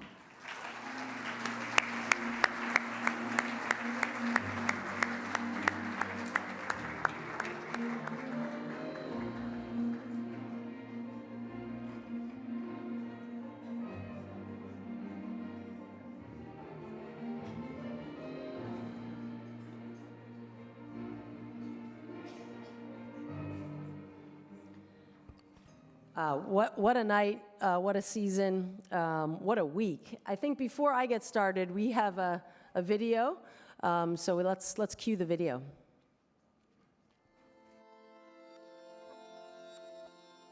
Today we celebrate not only a leader in the world of business, but a true champion of change, innovation, and empowerment. Jim Fidling's connection with Dow is not merely about business. It's a story of fostering growth, resilience, equality, and solidarity. His role as a longtime friend and supporter has been nothing short of invaluable, profoundly shaping my journey and the journeys of countless athletes, guiding us through challenges, celebrating our victories, and championing our causes. It's because of you and your team and your generosity that my family and I found ourselves on the golf course again competing in Michigan earlier this year. Through his visionary leadership, Dow has been a steadfast partner. His commitment to diversity and inclusivity has not only elevated the corporate world, but has provided athletes like myself with resources, opportunities, and encouragement to thrive. I'm extremely thankful for your support with myself, with my foundation, and just with women's golf in general. The commitment that you've shown with the LPGA, it's tremendous, and we're just very, very thankful for that. A true friend and a champion of change. Mr. Fidling, it's an honor to celebrate your achievements and your well-deserved recognition as the recipient of the LPGA Commissioner's Award.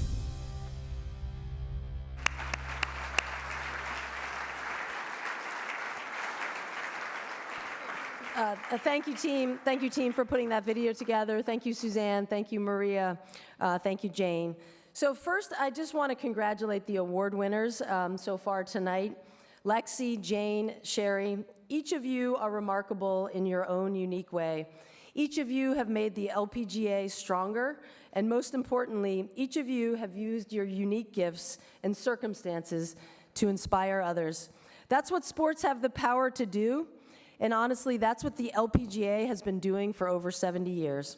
Thank you and congratulations. We'll give them another round. Congratulations also to our 12 Rolex first-time winners. Winning on the LPGA is an extraordinary accomplishment and represents a lifetime of work, sacrifice, highs, lows, doubts, fears, and triumphs. But you persevered and lived your dream, and we're really thrilled to be able to celebrate with you here tonight. So thank you guys for all that you do. So thank you to our partners at Rolex who make this evening possible, and as Tom said, who have helped make dreams possible on the LPGA for more than 40 years. You are an incredible example of the quality and excellence we aspire to achieve, and we are so grateful for your partnership.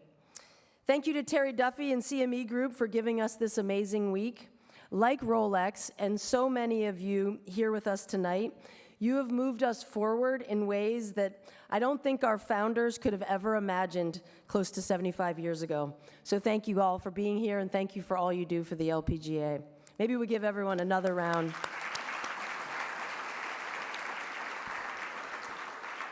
So speaking of support, I'm thrilled to be able to give our next award, the Commissioner's Award. The Commissioner's Award is presented every year to a person who has shown steadfast support for the LPGA and whose vision and commitment have elevated our game and made us all better. Growing up, my mother would always remind me of the old adage, "You are the company you keep."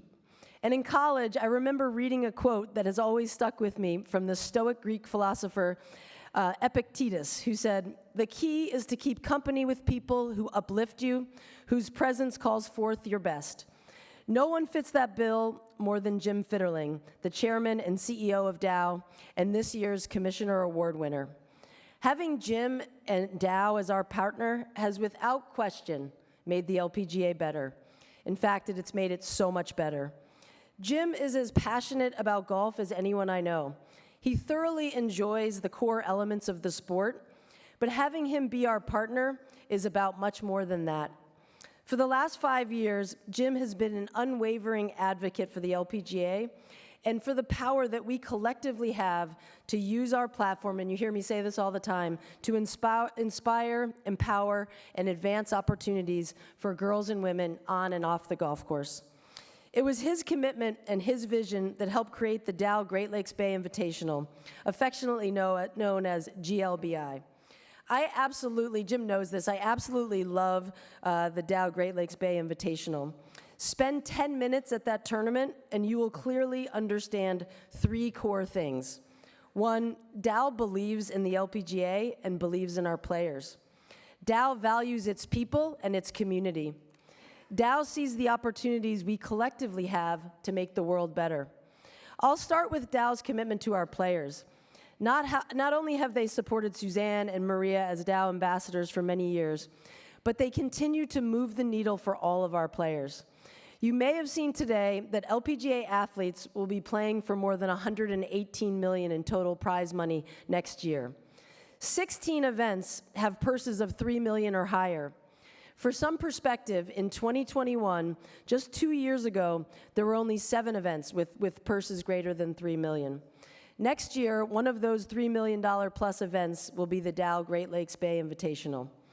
But it's more than just the purse, it's the smaller things, and I think you'll hear this from the players all the time. It's the coffee bar, it's the laundry service for the players, it's the commitment to network television, it's the build, it's the signage. It's the feeling that players get while they're there in Midland. It's clear that the LPGA players matter and they're valued. It's about community at the GLBI. Every year I walk around the golf course and I can't help but smile.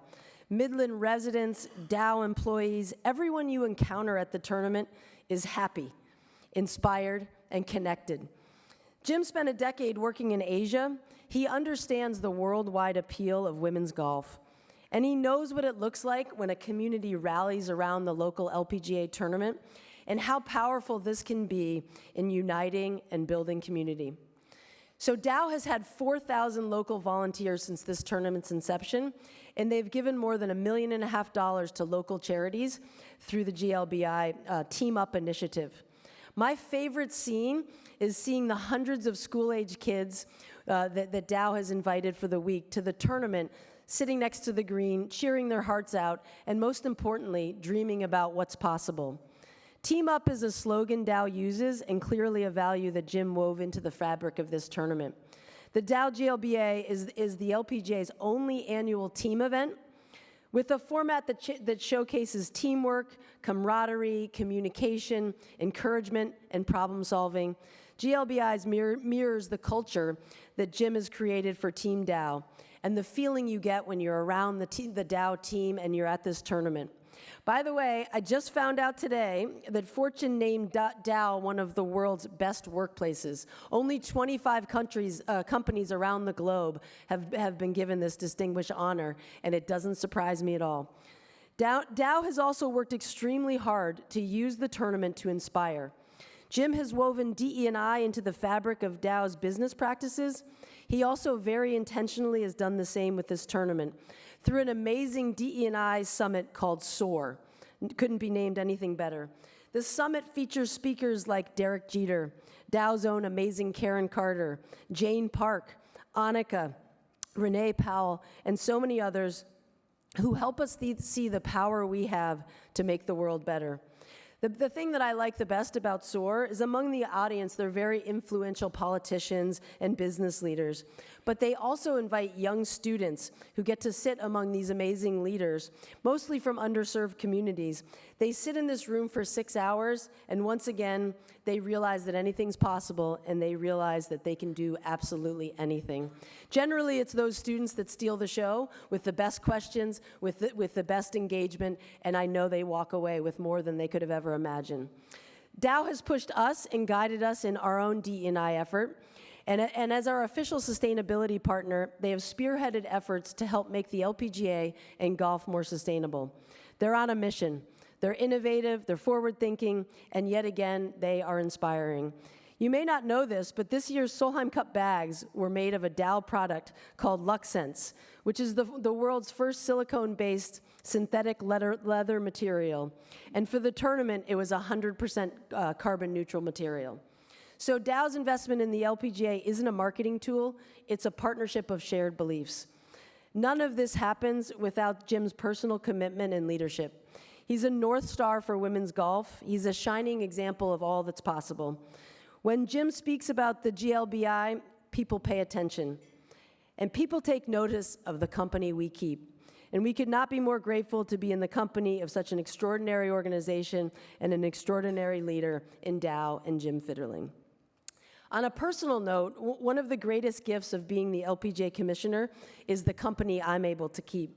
The LPGA is a complex organization, it's global, it's challenging, and having the opportunity to call Jim to ask for advice is something I'll never take for granted. So with that said, please join me in celebrating the recipient of the 2023 LPGA Commissioners Award, Dow's Chairman and CEO, Mr. Jim Fitterling.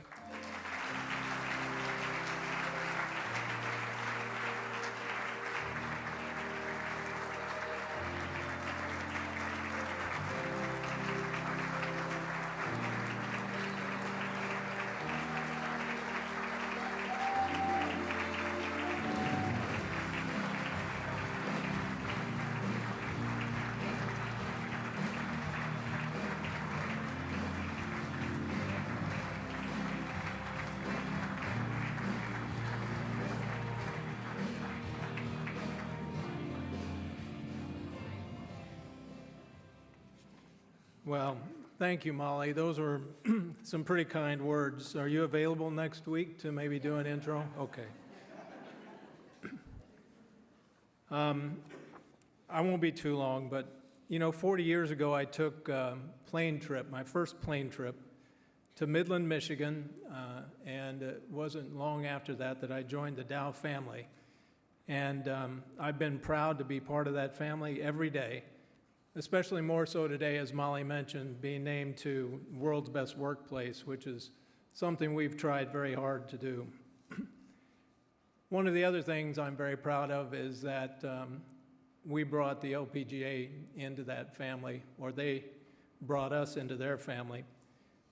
The professionalism, the way that you treat others, the way that you want to be treated, the way that you conduct your business, just everything about the organization is class. And that's what we want to be around. We set out to create a very unique and different tournament, a team event that hadn't existed before, and an environment that was fun, and try to make it like a major. And Midland, Michigan is not a very big place, about 40,000 people. So it really does take a village to pull that off. We focused on teamwork. We focused on family, opportunities for kids, opportunities for women, and opportunities for people that might not otherwise have a shot to get a chance to play in an LPGA event. And we also focused on making it a stop that everybody would remember and a place that felt like home when you came to Midland. You know, sometimes doing the simple stuff is a little bit harder than it sounds. But that's what connects us to the LPGA, and that's why we love the sport so much, the beauty of golf, the family values that you have, and that experience that you deliver every day. So we feel that we're a good fit, and we consider it our privilege to be associated with you. And Molly, I just want to recognize you for your leadership. I think what you're doing right now, your steady hand, your partnership, some of the big things you're tackling, like what you're doing with television and what you're doing with the broader picture of the global tour, these are all going to be good things for the LPGA for a long time to come. They're going to be good for women's golf. It's been a hell of a year for women's golf, and I agree with you. Now is your time.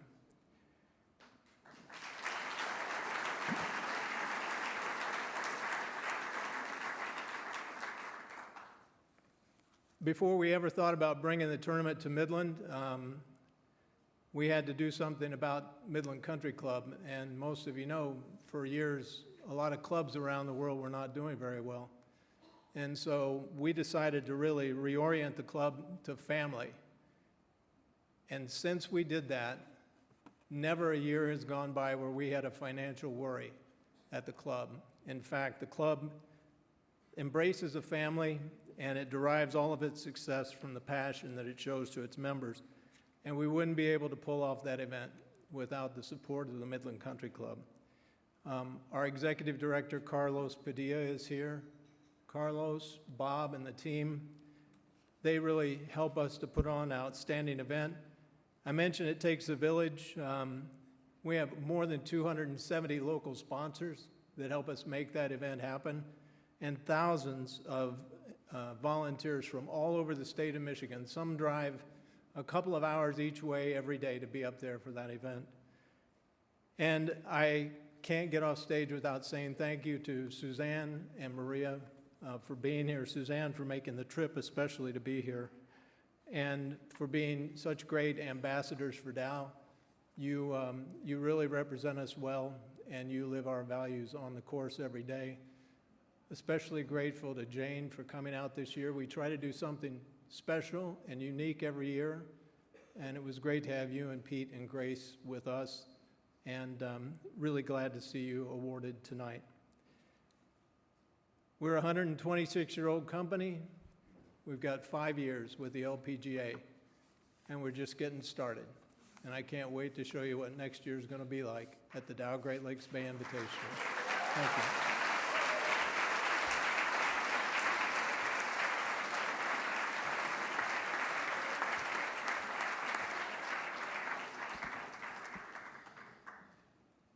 Next up tonight, we will honor the winner of the 9th annual Rolex Arnica Major Award, which this season was determined following the conclusion of the AIG Women's Open, the 5th and final major of the year. Joining me on stage to present this year's award is one of the most recognizable names in golf and the namesake of this honor, a 10-time major champion, an 8-time Rolex Player of the Year, the 1994 Louise Suggs Rolex Rookie of the Year Award recipient, and most recently honored with her own event on the LPGA schedule. Please welcome Annika Sorenstam.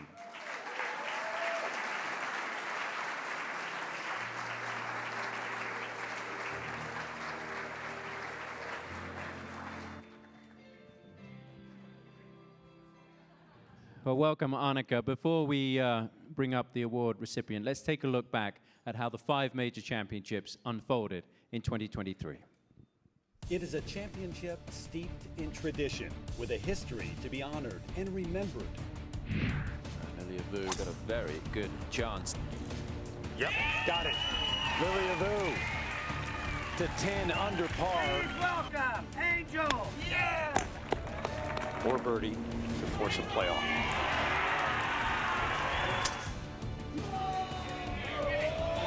Got it! Lilia Vu is a major champion here in the Woodlands. For the first time at this event, the women compete at historic Baltusrol Golf Club. Yuka Sasso up and down, that could win the championship at 7 under 66.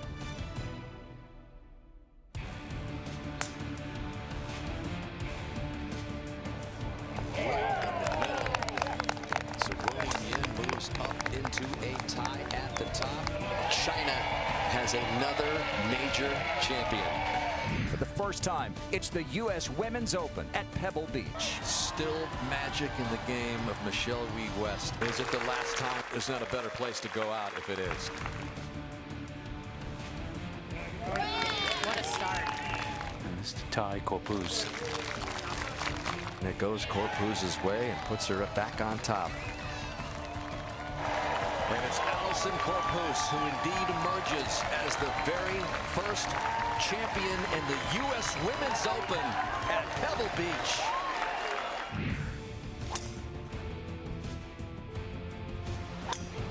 Just looks like you don't have much of a landing spot, but what a shot! Oh. Ruston, that is a perfect start for Boutier.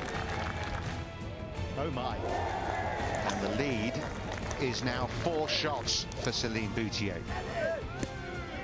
It's a major championship in France for Celine Boutier.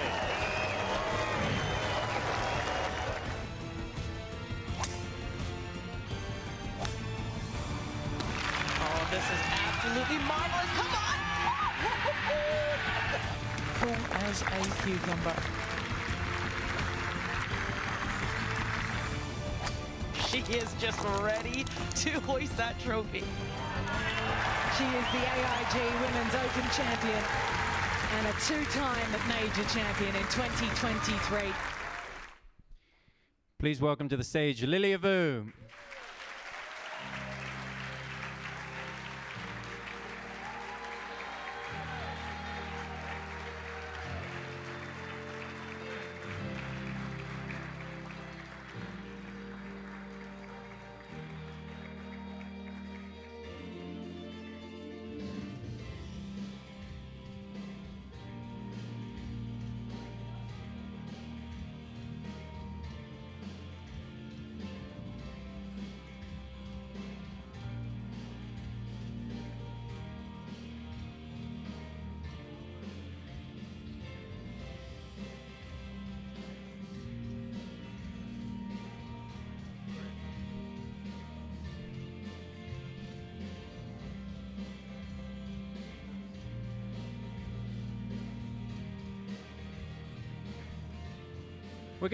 We're gonna take a seat. Yeah, do you want to keep it? I guess so, yeah. Yeah, okay, yeah. We're gonna take a seat. Lilia wants to keep it. She might not give it back. You can sit in the middle. Yeah, why not? There's a microphone here for you. How are you doing with one hand holding that? Are you gonna be okay? There you go. Wow, let's talk about the year for you. I mean, it's in terms of the majors. It started at Chevron. What do you remember about that week? Just jumping into the pond, to be honest. Cole's belly flop. But Yeah, I mean, it was a crazy week. I didn't really think I was in it on the final round, and finally made birdie on 18, and then was able to birdie the playoff too, and then ended up jumping. Annika, what impressed you so much about not only the Chevron week, but the way that Lilia has persevered this year and won your award? Yeah, well, first of all, congratulations. I'm super happy for you. It's been great to follow you this year in your beginning of your career. And I mean, to win one major, as I think it says on the trophy right there, it makes history. And then to do it twice. So it's very, very impressive. I'm so happy for you. But I would say overall, just your consistency, like you said, your perseverance, just going out there, believing in yourself and just trusting it and going out there and doing, as you know, the competition out there really tough. So super impressive. Yeah, thank you. You said your favorite moment of the majors was the putt on 18 at Walton Heath that we saw there. Why was that? I was super nervous heading into 18 and somehow hit the fairway. I don't know what was going through my mind, I swear. And I knew there was a pretty big lead, but it was 102 yards, and then I just hit my 50. I was hoping to just sniff the green. That's how nervous I was. And then I hit it to about 20 feet. I asked Cole, I was like, I don't know where this is going. You got to tell me where to go. He told me the right line, and it went in. I couldn't believe it because Charlie had just had her moment of making a really clutch, long par putt, and for me to make that, it was just crazy. And your father, did he promise that you could get a pet? Yeah, so my dad actually, at the U.S. Open, he told me if I won another major that we could get a cat, and he would take care of it. And then I ended up winning the Open, and then I named my cat Walton. So he's at home with my grandma right now. I sent that news to the membership at Walton Heath, and they are very, very happy that you have a cat named Walton. While we've got you here, we're also going to ask you about the Rolex Player of the Year, because we talked to Celine earlier. You're the other player in the mix. Annika, you know how difficult that is to win. I mean, you did it, 8 times? You made it look easy. You made it look easy. But it certainly isn't. And Lilia has had an incredible season. She's at the top of the standings because she won your event last week. And I know that was special for the both of you, wasn't it? Yeah, it was very special. I was thrilled to be there and to have my name on the tournament, and then to have such a stellar field, and then to have Lilia play so well coming down the stretch. And we could not have asked for a better week. Obviously, it takes a lot of partners to do that. And Player of the Year, I remember just thinking every year that was my goal, and it's not easy. It's very tough out there. The competition, and you have to be consistent. You have to play well every single week and be able to trust yourself and go out there. And it's again, you're having an amazing year. I'm so proud of you, and just keep on believing, keep on doing, and this week will take care of itself. Things happen for a reason. Yeah, thank you. You always play well after you eat steak, you told us last week. Is that true? Yeah. Did you have the short rib? Does that count? That counts for sure. Okay. Yeah, watch so out. hopefully tomorrow will be better. Yeah, watch out over the next 3 days. Well, I know you've got a busy few days coming up. We wish you all the best. And however it turns out this week here at Tiburon, congratulations on an amazing season. And you are already the Rolex Annika Major Award winner. You may well be the Rolex Player of the Year. We will see. But it's been an amazing year for you. Congratulations to Lilia Vu. Yeah, thank you, Tom.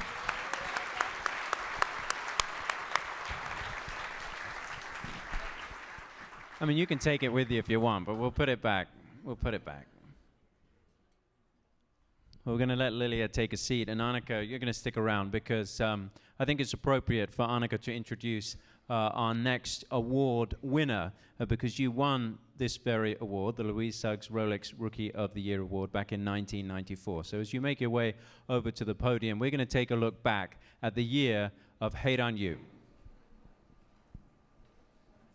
Hae-Dun Yu, the rookie from Korea, has been so impressive in her first 6 starts. 22-year-old rookie keeps knocking on the door. She's going to win on the LPGA Tour, and she's going to win a lot with this ball striking. And she is so impressive.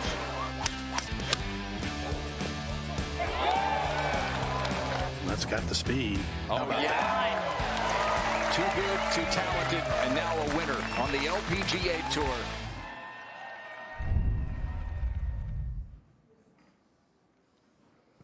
Well, this award highlights the newcomers. I would say it's the freshest LPGA members out there. It's exciting to be a rookie. It could be a little scary. It could be very challenging. Every tournament is new. Every city could be new. And you have to there's some adjustments to be made, especially if you're coming from amateur golf. I would say that this year there's no difference. We actually have a very competitive and accomplished group of ladies.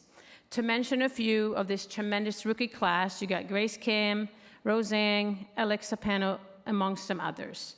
And we have seen an amazing 5 total wins of the rookies on this season, which is pretty incredible. This player, as you know, she clinched this honor with her, she tied for 12th last week at the Annika driven by Gamebridge at Pelican. She's also the 6th player from the Republic of Korea since 2015 to earn this award, the 14th Korean player since Seri Park in 1998. This season, this player became a Rolex first-time winner at the Walmart Northwest Arkansas Championship. She also earned her career best result at the U.S. Women's Open. She finished 8th. This player is also a 5-time winner on the Korean LPGA. She also won the Rookie of the Year honors there in 2020. And now, please join me in congratulating this year's winner of the Louise Suggs Rolex Rookie of the Year Award, Hye-Ron Yu.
Hello, everyone.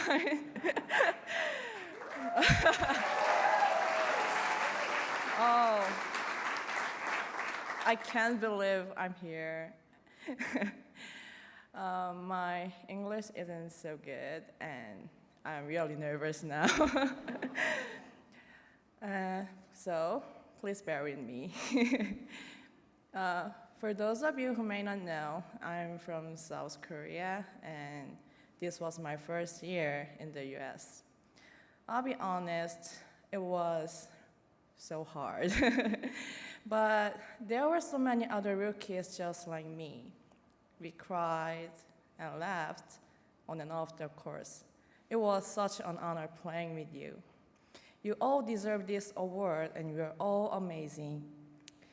I want to thank everyone at the LPGA, all my sponsors, my coaches, my caddy, and my family, and of course my fans.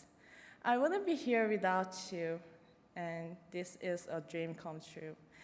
Thank you so much.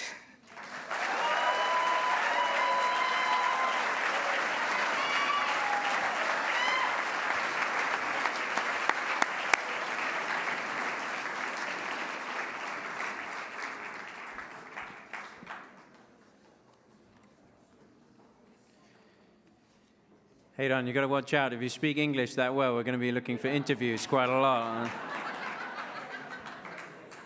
Well, ladies and gentlemen, our evening is about to come to a close, but there are 2 awards that are still up for grabs this week here at the CME Group Tour Championship, and they're 2 of the biggest awards of the LPGA Tour season, the Vare Trophy and the Rolex Player of the Year. The Vare Trophy continues its tradition of coming down to the wire. The race for the Vare Trophy, which is awarded to the player with the season's lowest scoring average, still mathematically too close to call. Currently leading the way this season with an impressive scoring average, as you can see, is Attaya Titakun. The 2022 Louise Suggs Rolex Rookie of the Year entered the week leading Hyo-Joo Kim by a very thin margin of 0.013. Quick maths there. After play on Thursday, the two are separated by a margin that's, what is that, 0.041? Did I get that right? Thank you, yeah. The Mercer University education going a long way.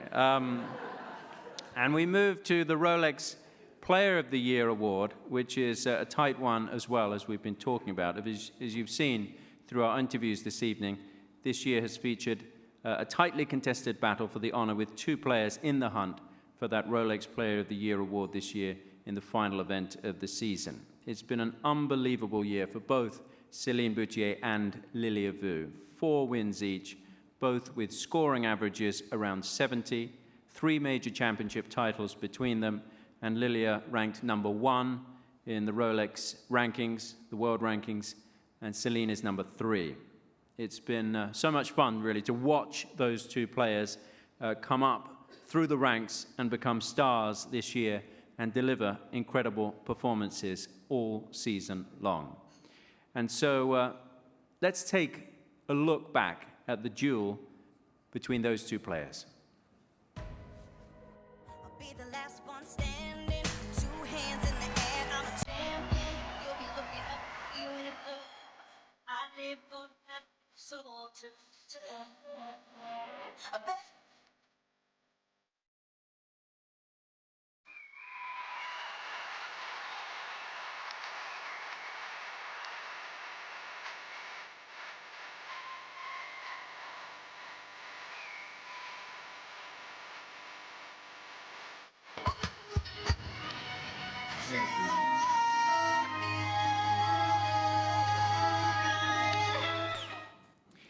Well, congratulations to both of them. As we mentioned, Lilia Vu is in the driving seat, but there are still 3 days of competition to go before we crown the Rolex Player of the Year for 2023. It's been a great pleasure being with you again tonight. Congratulations to all of our award winners. We've certainly learned a great deal. We've been entertained, and there were a few tears as well at poignant moments. So thank you so much to all of you for being here tonight, and for those of you at home for watching the Rolex LPGA Awards. And we can join Hope now to wrap things up. It's bittersweet that this night is coming to an end, but lo and behold, there still is a tournament going on this week. It's the CME Group Tour Championship, and you guys are going to want to check it out. And what a night, guys, from the tears to the laughs. It's been so, so great. So thank you guys for tuning in, and be sure to tune in this week on Peacock Golf Channel, NBC on Sunday, and be sure to check out the ESPN featured groups. Thank you guys for watching. Good night.